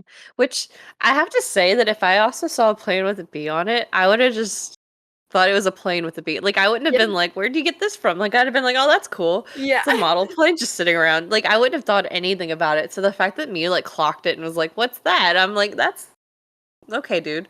Um, Yeah, I agree. I wouldn't have noticed it was anything weird either. But no, I would have thought it was a plane from the brand Boeing. well, The it essentially is, but yeah. a different Boeing. Yeah. Um, Very topical today. But yeah, we'll get to Boeing like in 10 episodes. um and then Ray makes up to Sand for ditching him. Like Sand's not like that upset or anything, but yeah, it doesn't take too much convincing. yeah, they kind of just hang out and make up and chat and listen to music or whatever and they're cute as always. They are. I love their scenes at the music stores together. I Like, know. Yeah, it's like it's really cute cuz it's like I mean it's like Sand's biggest hobby is music and it's like mhm. cute seeing like cow tongue or I always Ray likes it too. But he's like it's cute like he's like really interested in whatever Sand is interested in. Mhm. And then T Boston tries to hook up with Top again in like an elevator or something, and Top Ugh. is not feeling it at all. He this scene is so good. He like puts Boston in his place and he like calls out his superiority complex and he's basically like you're a desperate freak and you need to stop. Um and He's not it's wrong. yeah, he's not wrong at all. I mean, he's basically just like obviously you can kind of see here that Top is regretting hooking up with Boston. Otherwise, he would have done it again. But he's basically like, yeah, you always think you're better than Mew, and so you can't like handle the fact that I picked him and not you. And it's like it's that kind of thing. It's very telling for Boston's character of just like always just being like a very self-centered narcissist. Um, and this scene's so good. I love hearing someone just like bitch Boston out. It happens a lot. It's honestly kind of surprising how frequently people tell him to his face how much he sucks and how like it doesn't seem to ever click with him until like towards the very end. It's so yeah, that's honestly true. And but Boston, he's so like I don't know. He is a freak, so he like kind of doesn't care. Yeah, he's just here for a good time. He's clearly not here for a long time. Yeah, and he's here to solely have a good time. No one else needs to have a good time. Only him. No. Yeah. And by good time is he just wants sex. That's all he wants. The dude needs therapy. Yeah. Yeah, he's got major problems. And Nick has now the like audio recording of what happened. Yeah.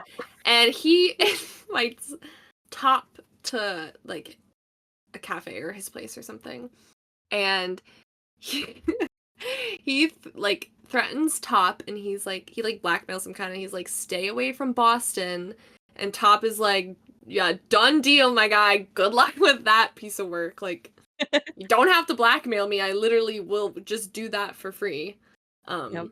Yeah, because Nick is kind of, he's desperately trying to hold on to Boston. And does he threaten him with the audio recording, or does he just threaten to tell Mew that like he saw? Because I don't.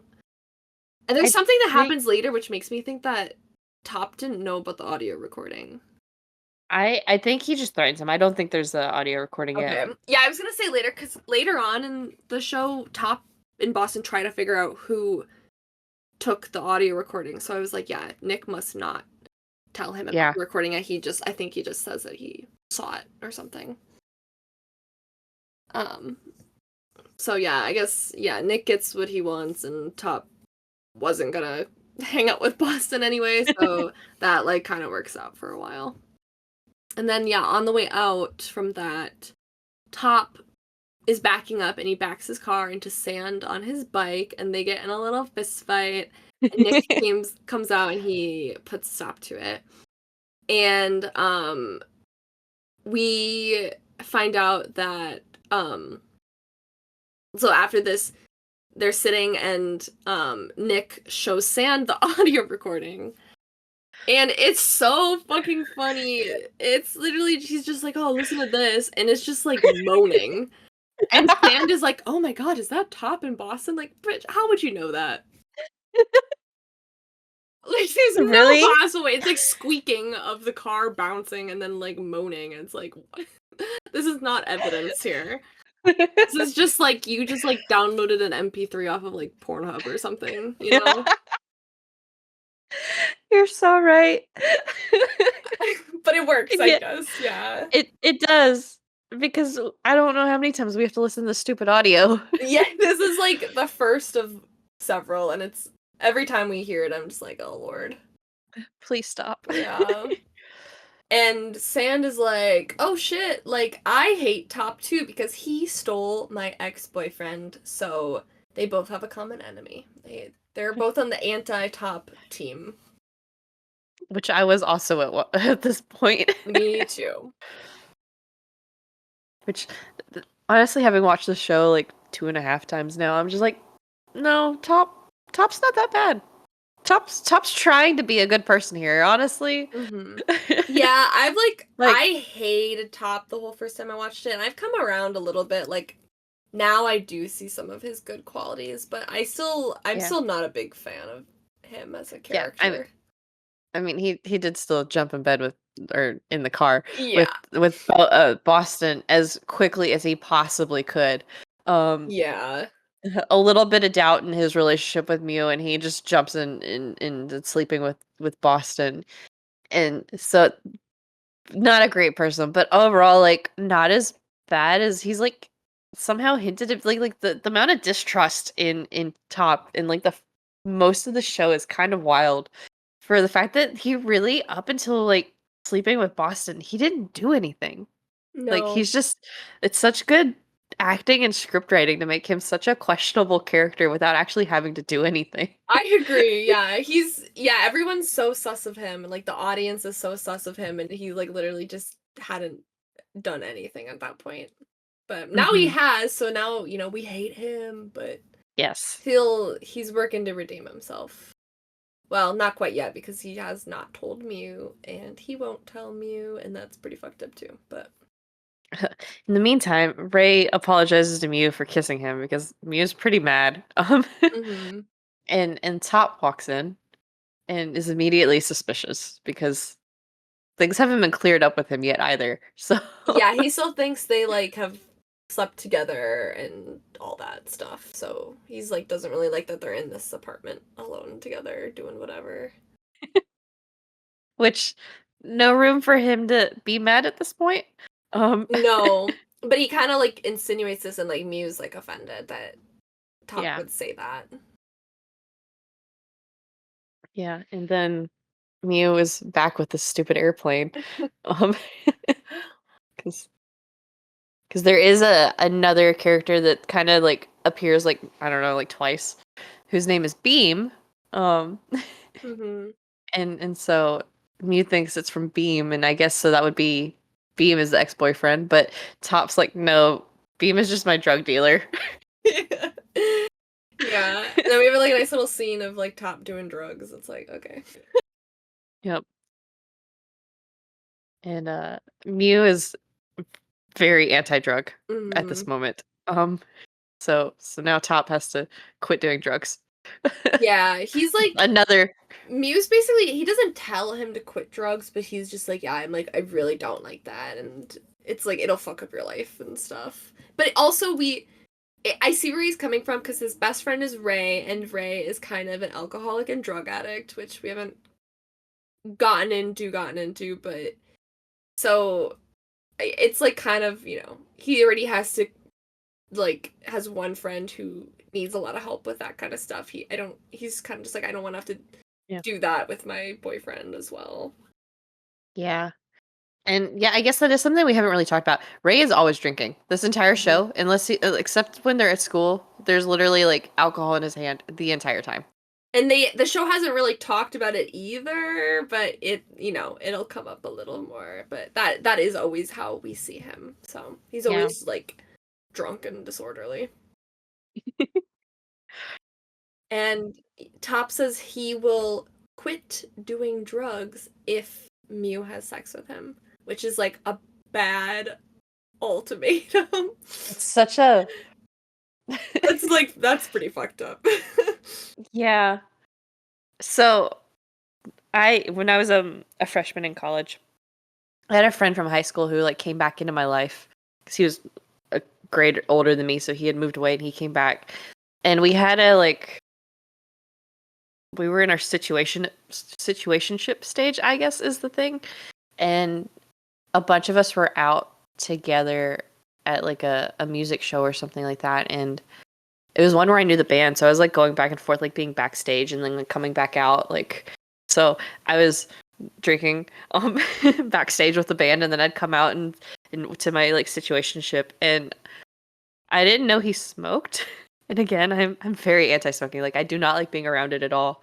And so I was like very chill about it while we were like all hanging out. And it was really like I was like hugging him, and I think that was the only reason I was standing at one point. And he was my DD to get home for the night. So and it's so funny because like we were talking to what other guys were smoking out there, and the guys were like, "Oh, you're gonna get some tonight," and like, no, he wasn't. Um, like he got so mad about it, and I'm like, "Oh, you're a good person," and I'm sitting there thinking, I'm like, it sucks so much that you smoke because I'm like, this kills all of this right now, Yeah. right? So, but then I get back, he drops me off at the dorm, and he gets like home or whatever, and he's like, we're texting, and I'm not like Ray drunk, but I'm feeling pretty good. Um, and Mhm. I like text him and I'm like, hey, I'm like, I'm not gonna like completely cut you out of my life, dude. But I was like, I can't be around the smoking thing. Like I get sick from it. Like I can't handle it. So I'm like, I don't take it personal that I pull back, right? Yeah. And then he's like, no, I'll quit. And I was like, I don't want you to quit for me, but bro, this dude quit smoking for me. We ended up starting to date like a week later. Oh my Um, god. so yeah, no, I get this. I get this track completely. That's a lot. Right? Like I was so stressed about it for so long. And Mhm. then like we were together for 4 years. Like we were talking like engagement by the time like things ended.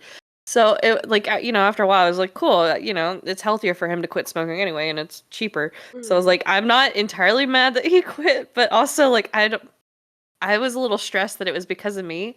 And when I say we broke up and he started smoking again, I felt awful. Oh no. Well, hey, you saved him 4 years of clean Right? But lungs, I I was guess. and it was one of those like it was never a suggestion for me. I was literally just like, "Hey, like I'm not cutting you off, but I am going to have to pull back because we were like talking a lot, right? Like things escalated very quick between us." Mhm. Um and I was like, "Oh, okay. I was literally the only reason that didn't happen. Okay." Um Yeah. so Top going, "I'll quit drugs for you, Mew." I was like, "Oh, yep, no, I know what that one's like." Yeah. Yeah, because he's basically like, "Oh, I'll quit drugs, but you have to, like, give me a reward for it." It would, Yeah, sex. And then he, like, which dumps out all his, like, coke or whatever into the trash or I yeah, don't know, and then yeah. Because like for me, it wasn't like a sex thing. It was literally just at that point, it was still like, please be my friend. Like I don't want you Mhm. out of my life again because like we were really close when I was like a junior in high school, and like I thought about following him to the school he went to, and I'm glad I didn't for undergraduate because he came back after a year. Yeah. Because it was after he came back, it was like a couple months after he was back, is when he got the message of, "Hey, I'm in town." I was like, "Do what now?" Yeah. And he's like, "Yeah, I'm done partying at my other school. I flunked out." I was like, "Oh, okay." I'm Okay. like, "I'm just beginning that era of my life. Thank you." Um, Yeah. so, but yeah, definitely not the move. If you're listening, don't quit things to be in relationships or for sex. You got quit it for yourself. Yeah. Moral Drugs of are bad, the but episode. Drugs are bad, drunk driving is bad. but like Yeah. depending on the drug, right? Yeah, Like depending on the drug. I'm honest, it, I'm not a cop. I actually don't really care, no, but yeah, like just be safe about it, whatever you're gonna do, but also just make sure what you're getting is also like clean if you're gonna do drugs. yeah, yeah. Um, just yeah. So, but then I don't know if we said this as well, but also in all of this, Top also says that the airplane is from Boeing, um, Mhm. which I love the name Boeing as a nickname, or I did until maybe like the last few months I know, because right? topical. Boeing planes have had a lot of problems in the last like 5, 6 months.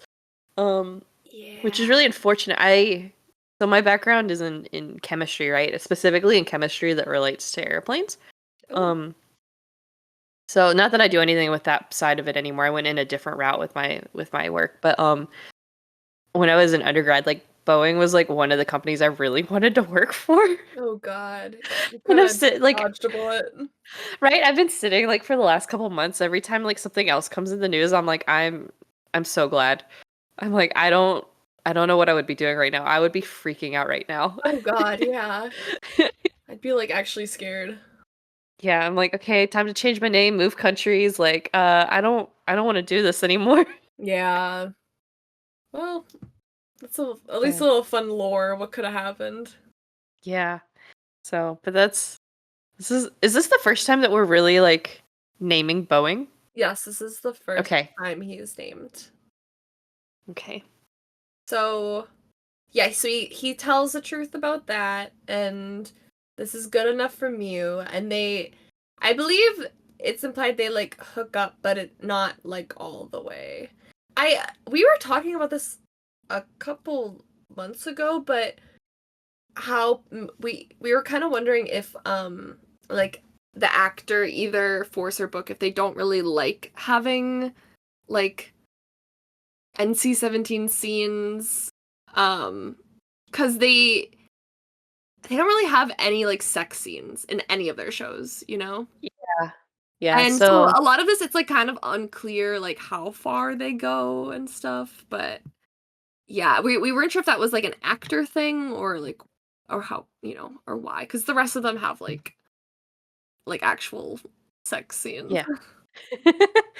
Yeah, I would assume that it would have to be like an actor's decision just based on how the other sex scenes do go. Uh-huh. Um, Yeah, because like in this show, Boss and a Babe, I think you watch Enchante. I haven't seen that one, but yeah, yeah, I don't remember any NC scenes in that one either. yeah. Um, So yeah, so my interpretation is that they they don't go all the way, but they do hook up. So because then they're in the shower after, and Top's like, I normally actually don't care about anyone when I'm hooking up with them. I just care about myself. And it's like, okay, dude, what a guy whatever. answer. Yeah, no kidding. Like, wow, so romantic, so sweet. You actually care about me slightly.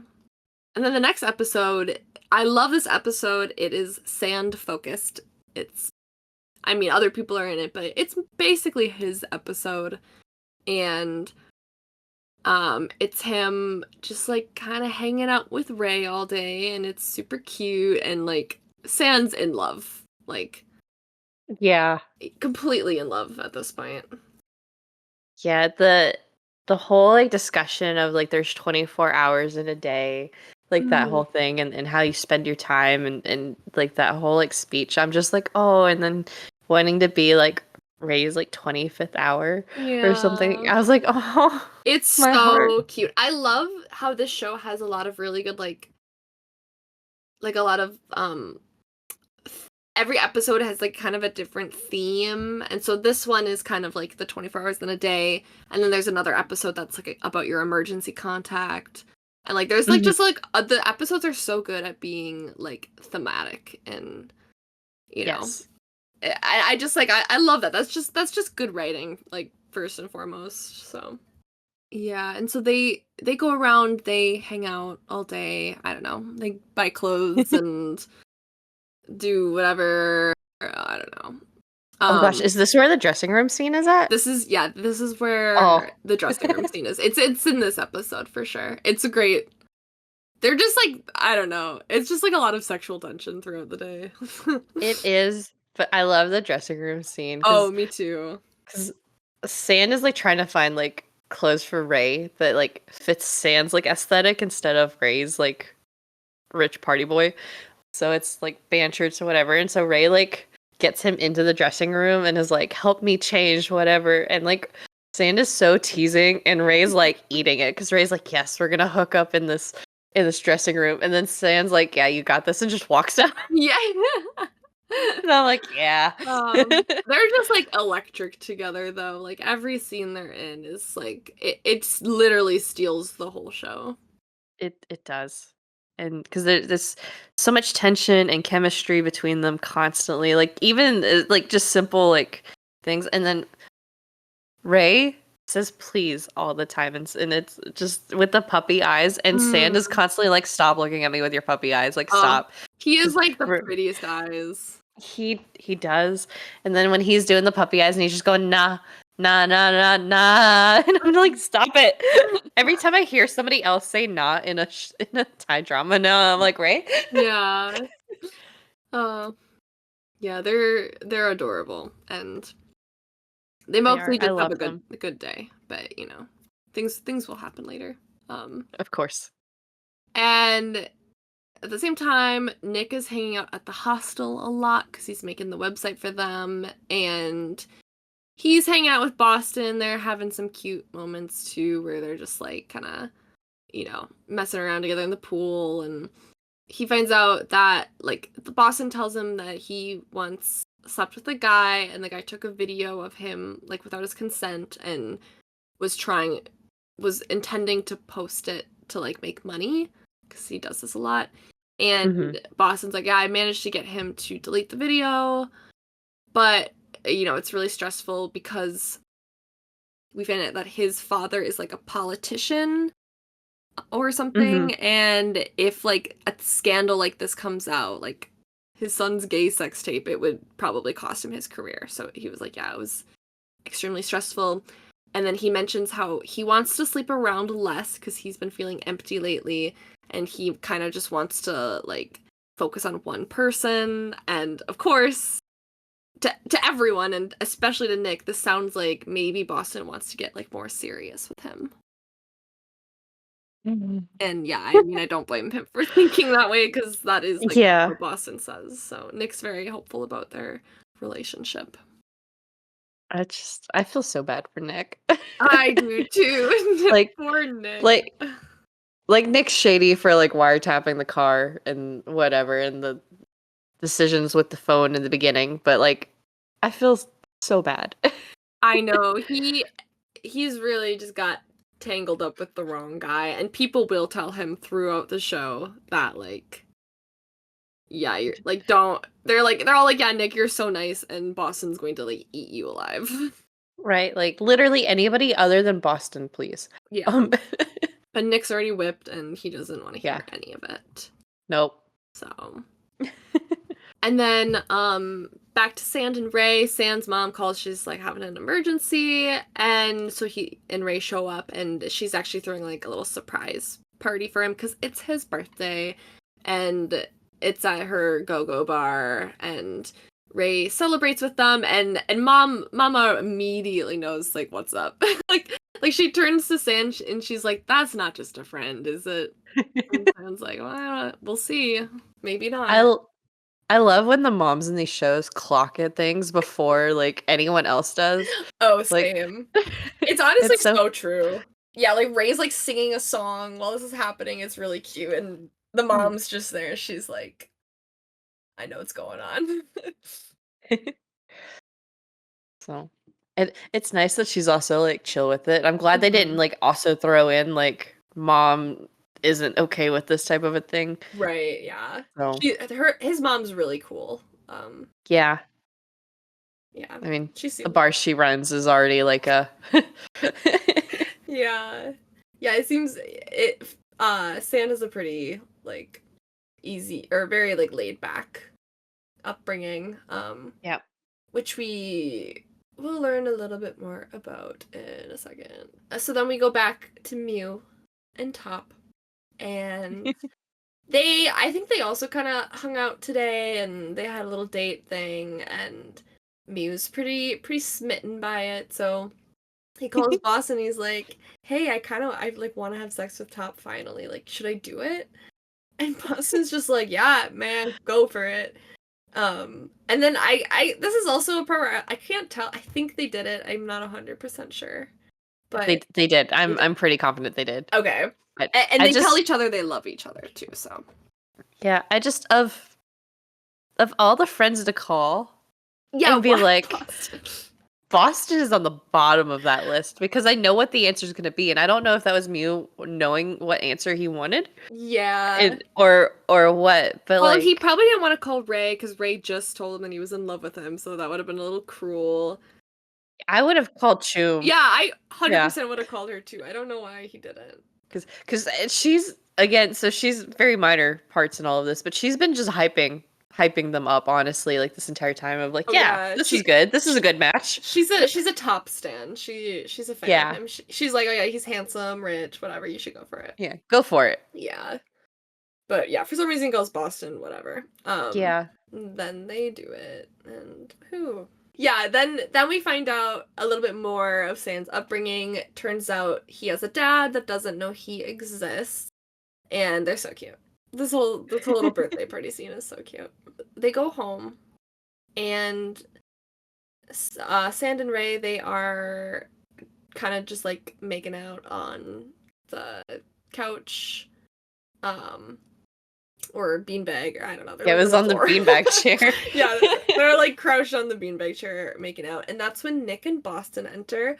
And this is the first time that these people know they've like all these people know each other, but in different contexts. And so, like, Yeah. Boston and Ray, who are friends outside of this, they're like, hey, what are you doing here? Because they didn't know that, like, Boston and Nick were a thing, and didn't know that Ray and Sand were a thing. So they have, like, kind of a funny, like, oh my god, like, what are you doing here moment. Yeah. I do love how close these friend groups are, and at the same time, don't know anything about what's happening in any of their lives. I know, right? Like outside of like Mew and Top dating, like they're like we know what's happening with everybody, but none of them know what's happening with each other. No. And it's like kind of fair because it's like, yeah, Boston's like always kind of doing this, so I'm sure his friends don't keep up with his Yeah, escapades. And I think like, yeah, Sand and Ray have been kind of keeping a little more low their, key. Yeah, yeah, it's been pretty like Nick knows because I think he walked in on them like kissing earlier that day, yeah. but yeah, other than that, no one really knows about those two, so I don't think they're calling each other boyfriend at this point either. no. I think they haven't defined the relationship, even though clearly that's where they're at. Yeah, they're not exclusive, which is the big thing, and it's like kind of casual, but they are like arm in arm like all day and stuff. Yeah. Like they have not separated. Um, they spend 25 hours a day together. And so they have a little party, they drink, they eat some edibles, and then Boston starts airing out everyone's dirty laundry. Austin, I swear to God. I know. And I think what triggers this is seeing Ray happy with Sand. Because once again, Boston just cannot deal with the fact that his friends can be happy in like healthy relationships. Like he's like Very so toxic. triggered by that for some reason. So yeah, he's like, well, did you know that Ray is in love with Mew and I took pictures of them kissing and also they hooked up.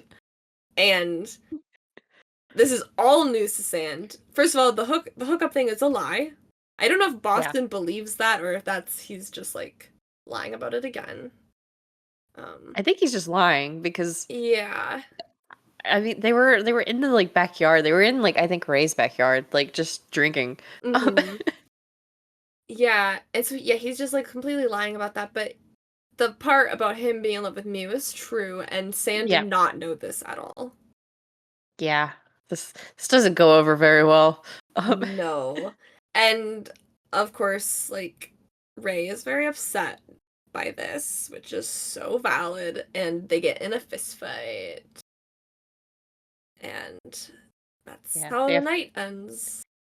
That is where Ray realizes that there's only 24 hours in a day and you can't be somebody's 25th hour and he like cries himself to sleep or like is crying as they're laying in bed and It's so sad. Ray was like wanting to like cuddle and Sand was just like no, I'm going to face the other way and like the happy birthday at the end I was just it was the Oh, whole thing is just so sad I because know.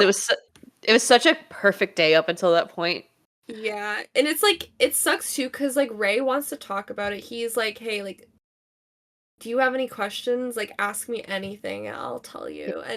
But Sand is already like upset because he has like trauma from the past of, you know, being second choice or having been picked and like, having people picked over him. And so I think he's already just doesn't want to deal like I think he realizes he's like in a little too deep now and he like it hurts him. Yeah.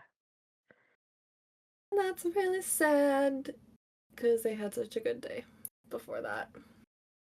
And then it's like the next day, and the hostel group, the four of them, so Shum, Boston, Ray, and Mew are eating together. I guess Ray and Boston are tolerating each other.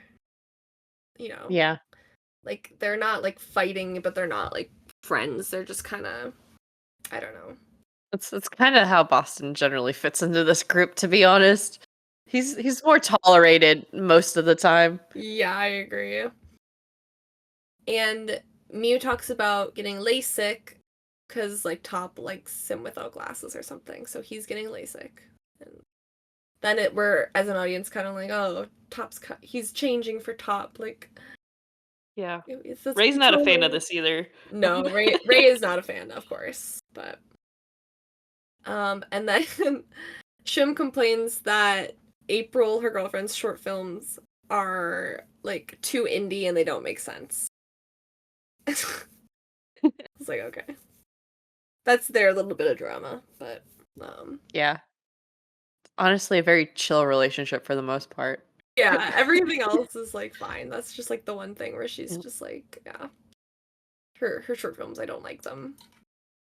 They a couple times they go just like it's not even water skiing because they're like on their knees. Wakeboarding, is that what it's called? Yeah. Okay. They just been going wakeboarding like this whole show. I don't really I'm not sure Yeah, it why. happens a lot. Yeah. And so I think they're out there and Nick and Boston run into the guy that took the video of Boston like without his consent. I don't remember the character's name, but he's played by Drake. So, yeah. Drake in every show. Yeah. I will say I was so in the beginning of the show the first person Boston hooks up with is Drake and I will say my jaw dropped. I was like never in my life but I expect to see these two going at it. His name in the show is Gap, Yeah. by the way. Okay. Good to know. We will call him Gap instead of Drake. But that's important because then Nick knows who Drake is or not who Gap is, the person who filmed hmm Boston. For the next scene, Top and Sand run into each other again. Which Sand, of course, knows what Top did. Mm-hmm. So Sand's mad again. So he's so dramatic. This is like this there could have been a better plan here, I gotta say, but Yeah. Literally smashes his phone so aggressively. like in the stairwell, he just takes it and like whack, like face Yeah, down pavement. It right? shatters.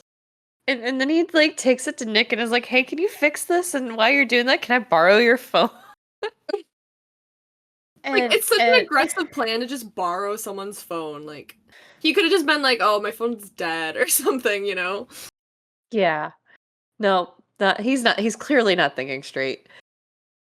And he borrows the phone so that he can basically send himself the audio of Top and Boston hooking up. So yay, but of course he doesn't do like a good job of like hiding that he did that. So like Nick immediately knows. Yeah. It's and also once again, what is this evidence gonna get you? Like in real life, this is not evidence. This is just a weird sound recording. But Right? Like if my friend came up to me and was like, "Hey, here's a recording of like your significant other hooking up with your friend and it's just heavy breathing and moaning." I'd be like, What are you?" I don't want to listen to this. Like, I'm not gonna Yeah. listen to this and try to figure out if it is them Yeah. or not. It's one of those like, yeah, let me listen, see if this sounds like what I'm used to hearing. Yeah. Oh, okay. Uh, yeah, that sounds like them moaning, like I would know. So Sand continues to make bad decisions here. Um, And shows the recording or lets Ray listen to the recording, which terrible idea. yeah, it's so stupid. Like, I really don't know why he did this. I don't know if he was just trying to like show Ray that he was on his side, or if he just also like really hated Top and like knew Ray would do something about it. I, But I think it's that. I think it's because he knows that Ray hates Top and he also hates Top, and this is the easiest way to do something to hurt Top. yeah, Um, that is probably the best explanation. But it's like, you're just like, what's gonna happen when Top and Mew break up, and your precious little Ray is gonna be there to comfort him. yeah, But I don't I don't know that he's thinking clearly, but also like at this point because of the whole birthday thing, he already knows that he's like second string to Mew for uh Ray because it's mhm, that's been proven over and over again at this point, right? Because it was already like after the pool party, Sand got ditched for Mew. So mhm, it's been kind of a reoccurring issue. So I think he's trying to back off, but he's just not very good at it. yeah, um, yeah. And and then kind of in the meantime, Nick finds out that Boston might move abroad, so now he's like even more desperate because he thinks he's losing Boston. Which honestly would be the best thing to happen to Nick. Yeah, it definitely would be. And Ray now has the audio file and he confronts Boston, and Boston is a huge bitch. Like, massive, like, asshole. He's so nonchalant about it. He's like, "You're welcome. Like, I just gave you a chance to be with Mew. You should be thanking me." And he gets punched. And I clap. Yeah, that deserved. Yeah.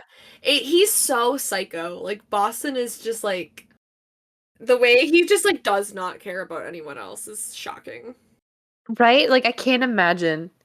Like I will fully admit that I am selfish more than I should be, but like at the same time I still like go out of my way to make sure I'm not hurting other people, especially Yeah. people that I count as my friends, Or like have empathy. Yeah.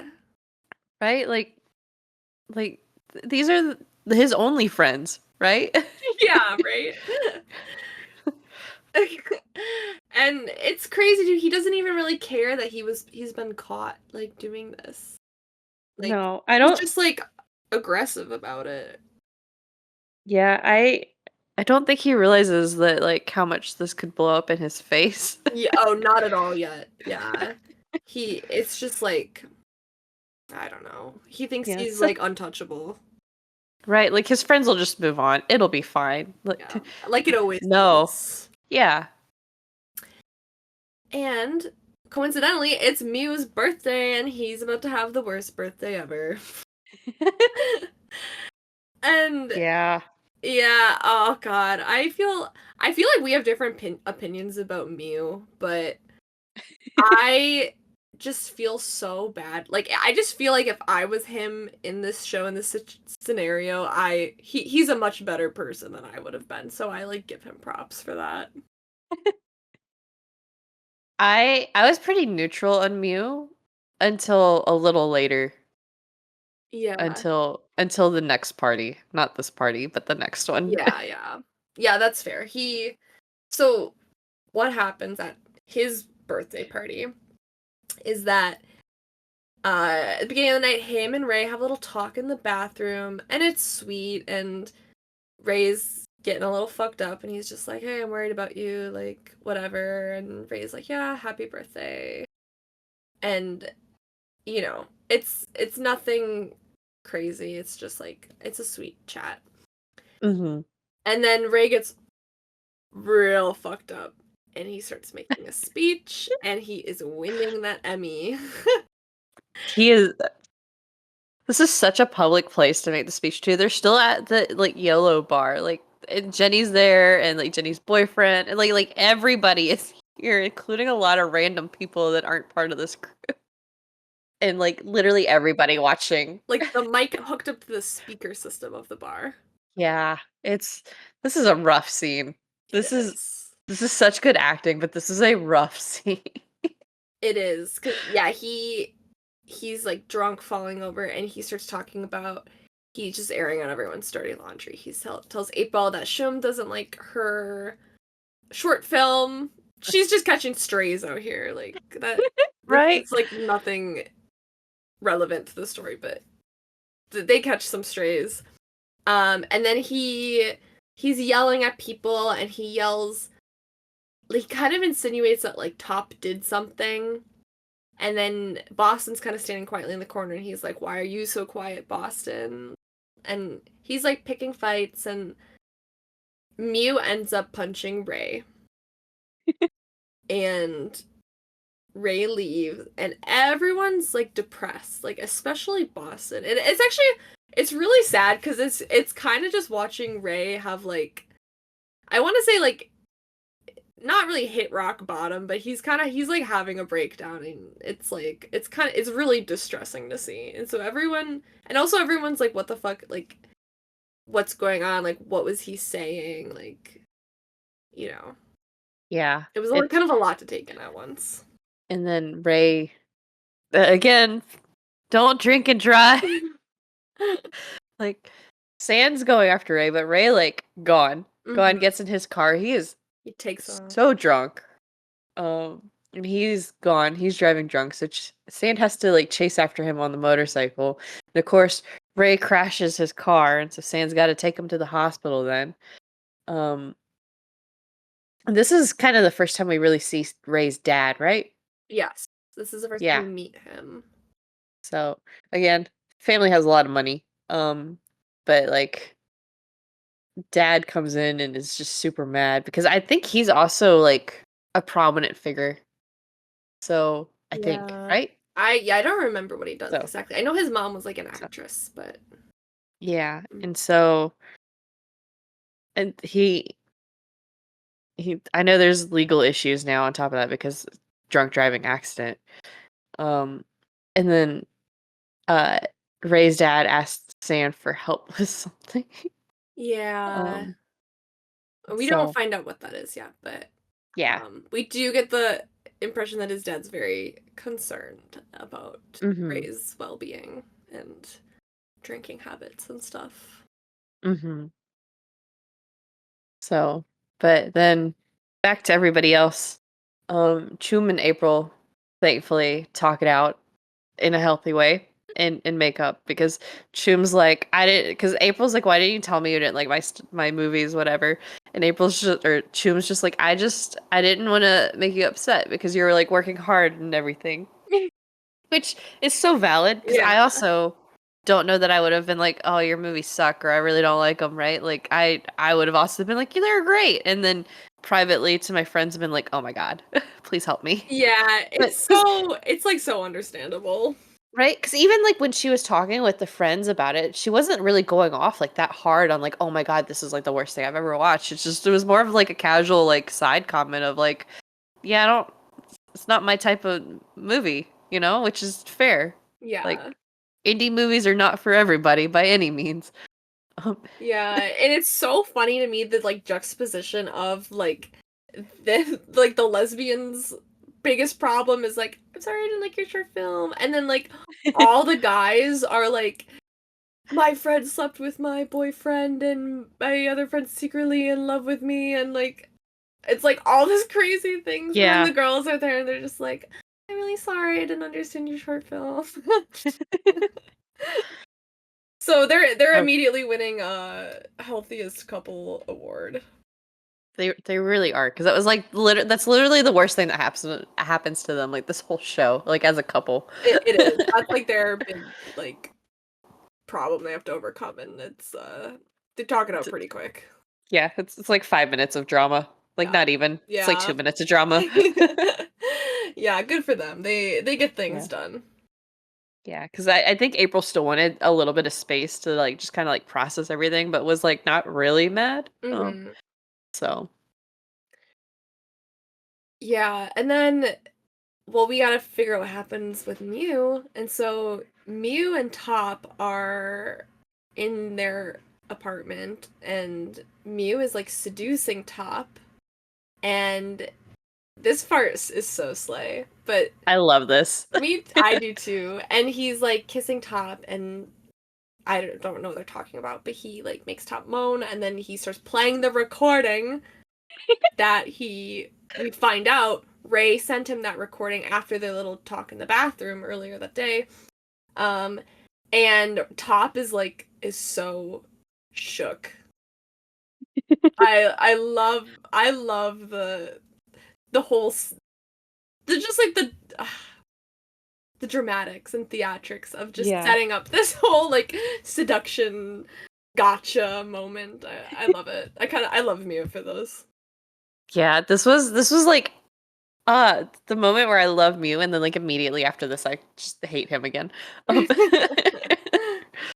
but like I just this was such a good move. Like this was so like dramatic for no reason, right?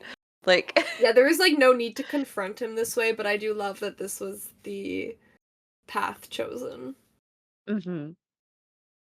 And yeah, I think nothing. They don't really discuss too much, I don't think. No, Mew's done. Mew like immediately he doesn't have time to talk it out. He's just like, we're broken up. It's fine. Yeah. And Top's like shell shocked. He's like Yeah. can't comprehend what's going on. So they're done pretty much.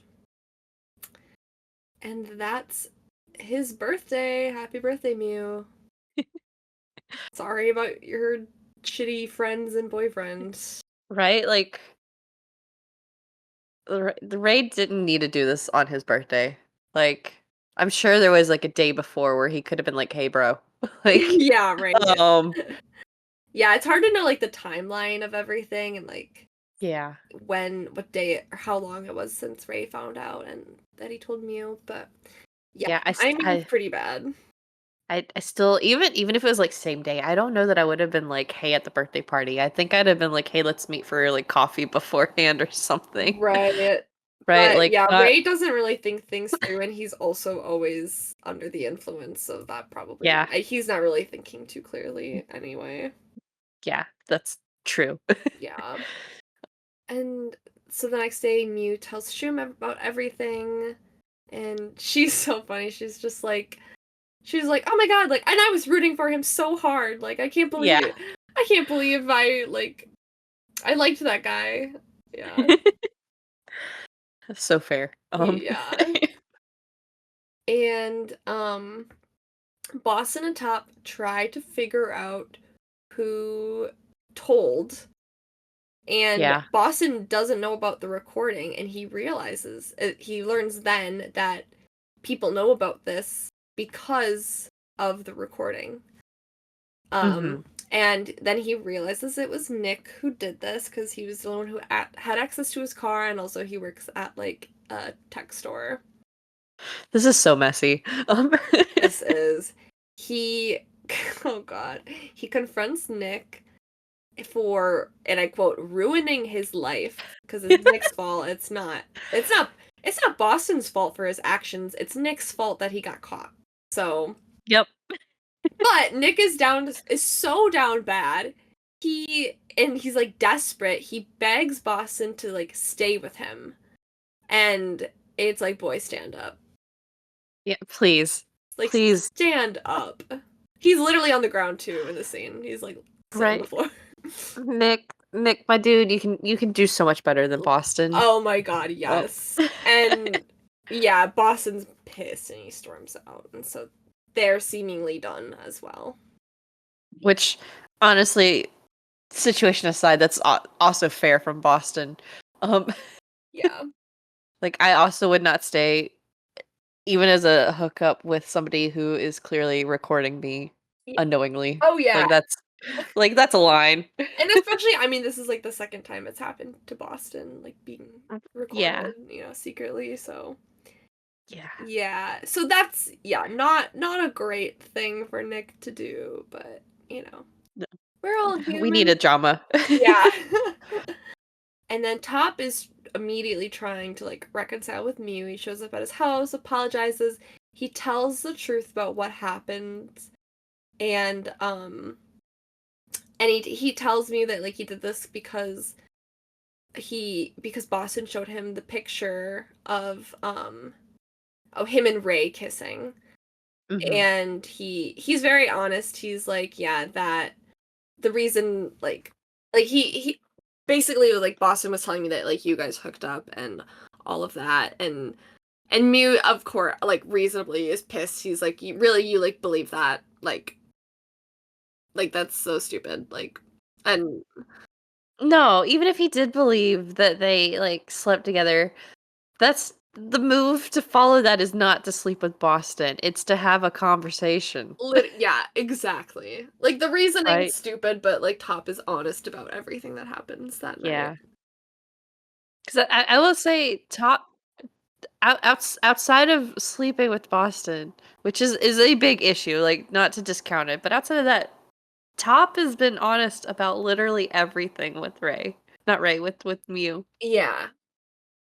It's Yep. one of those like sleeping with Mew's friend is, trumps all of that. But it's one of those, it just kills me like how he's always so honest and he's still there's no trust in this character. Yeah. Like, And Mew's always honest about everything too. Like he was yeah, like when, Top had asked him before if him and Ray were ever a thing, he said no. Like he was being honest about that too. yeah. I just Mew's always come across as like a trustworthy character. He's always been like this the most stable of the friends, honestly. Yeah. I will say At least on the guys. when this was airing though, there were so many like conspiracy theories about how like Mew is secretly the villain and how he's like putting on this face, and I thought that was funny. Yeah. I think I was in that boat at the time. I don't remember, but I want to say I was like waiting for like the other shoe to drop basically of like okay, tell me how Mew sucks because something's got to happen. Yeah. Yeah, he kicks Top out. Top's groveling for a while. He's like, "Nah, get out of Yeah. here." And they are officially broken up, and um Sand is over at Ray's house. He's taking care of him, and um they basically for the first time they discuss his alcohol addiction. And Yeah. Ray is just like, "I'm not addicted to alcohol." Like he denies that very much. Yeah. Which Ray is very much addicted to alcohol. Hmm. Um I'm surprised that he's functioning in school with as much as he actually drinks because literally it's like he walks off of campus and is immediately just alcohol appears. I want to know how any of them are functioning in school because not a single character in the show has done a piece of homework so far. Yeah, I will say I'm glad the show doesn't focus a lot on the school side of things. I agree. This is like opposite We Are. Like they're both Yeah. ensemble casts, but like one show is only about college and the show is like they're college students but nothing Yeah. about college. Yeah. The college part is only there to set up that they have a hostel and then that's it. Yeah. Um and so yeah, Sand is by his side and yeah, they're cute as always. Mhm. Um and yeah, it's just like yeah, it's nice that Sand is like a support system for Ray who really needs a support system at the moment. I love And sand. I do too. Sand is just like a wonderful guy. Yeah. He is also mostly green flags. Yeah. Like the way he got the recording and all that, like there's some problems there, but for the most part, like he really just wants the best for Ray. He's always taking care of Ray because God knows Ray needs it. Yeah. Um Yeah, it's like good for him. He cares a lot. mhm. Yeah. And they're back at the hostel and Boston shows up and everyone's like, "What are you doing here?" Which is Um so wild. I know he just like walks in and you like all cocky, like he doesn't care at all. And he starts being like a major bitch. Like he's saying horrible things to Mew, like basically like just rubbing the situation in his face. It's like the last thing you think someone would do if they were caught Yeah. sleeping with their friend's boyfriend, but he's like bragging about it. And Mew kicks him into the pool. And it's I love great. that so much. Oh, it's such a good scene. He literally just like full flat foot to the chest, like sends him flying into the pool, and then he jumps in, and then they're like punching each other in the water for a little bit. I wonder how fun that scene was to just like push like for Book to like push Neo into the pool. Oh, I bet it was so fun. I think there is a behind the scenes like Mhm. video on that part. Because it's like you got like one take to do it pretty much, and it turned out so good. And then they like tell Yeah. him to leave, and they're like, never come back. And at home, Nick, he's having a complete meltdown about this whole situation. Man has not stood up yet. He's still just down bad. And he's mad. He's like packing his stuff and he's mad at Sand for stealing the audio recording because now Boston hates him. But they both just really need a hug, so they just kind of hug it out. And yeah, I love out of all the friendships in the show, Sand and Nick is my favorite friendship. It's so cute because there's really there's tension like from this, but there's not any like sexual tension really. Like they're just actually just friends. Like Mhm. it's just super chill. And Yeah, they're and they're just like so supportive of one another and they're both kind of yeah. going through something similar and Yeah.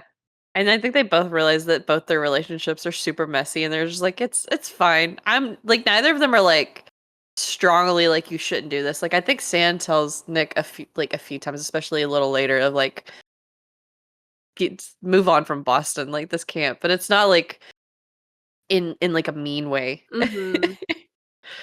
Yeah, I think for So, the most part they just kind of like understand each other and they support yeah. one another and that's like kind of what they both need in the meantime, especially Nick. He's taking it real hard. And he doesn't end up moving out or anything. He's not Yeah. actually like mad at Sand. You Yeah. know, Sand is just kind of like the It's an easy thing to scapegoat. focus on. Yeah. Exactly, yeah. And so yeah, they're not actually like in a fight or anything. They're just like really they're both pretty like sad. Next thing that happens, Mew enters his Joker era, but we are gonna wait to talk about that till next week because it's getting a little long at this point. Yeah. This was such a wild era. Um Yes, I so love this era. I'm so excited to talk about it. About Mew just like going rogue after all that's happened. And yeah, we'll definitely get completely all into that next week. yes. So make sure to listen next week. Tell us on our socials what you think about Only Friends if you've watched it. If you haven't watched it, there's still a lot of show to get through. Oh Um, yeah. We're like halfway through the show, yeah. maybe. So, definitely watch it. Um, Even with us talking about it, this is such a good show and we I'm sure we've left out a lot because otherwise you like it'd be 12 hours long and you might as well watch the show anyway. Yeah. Honestly, talking Um, about it makes me appreciate the show like even more. Just like picking apart yeah, all the plot points and stuff. I'm just like, yeah, this show's perfect. it is. It's so well done. Yeah. So yeah, so you can find us streaming on Spotify and Apple Music as well as a few other platforms. And then you can find us on our socials. Instagram and TikTok are again both bl.in.the.air, and Twitter is just bl in the air. And then in the meantime, we'll catch you next week with the Only Friends Part 2. Yay. Can't wait. Bye. Bye.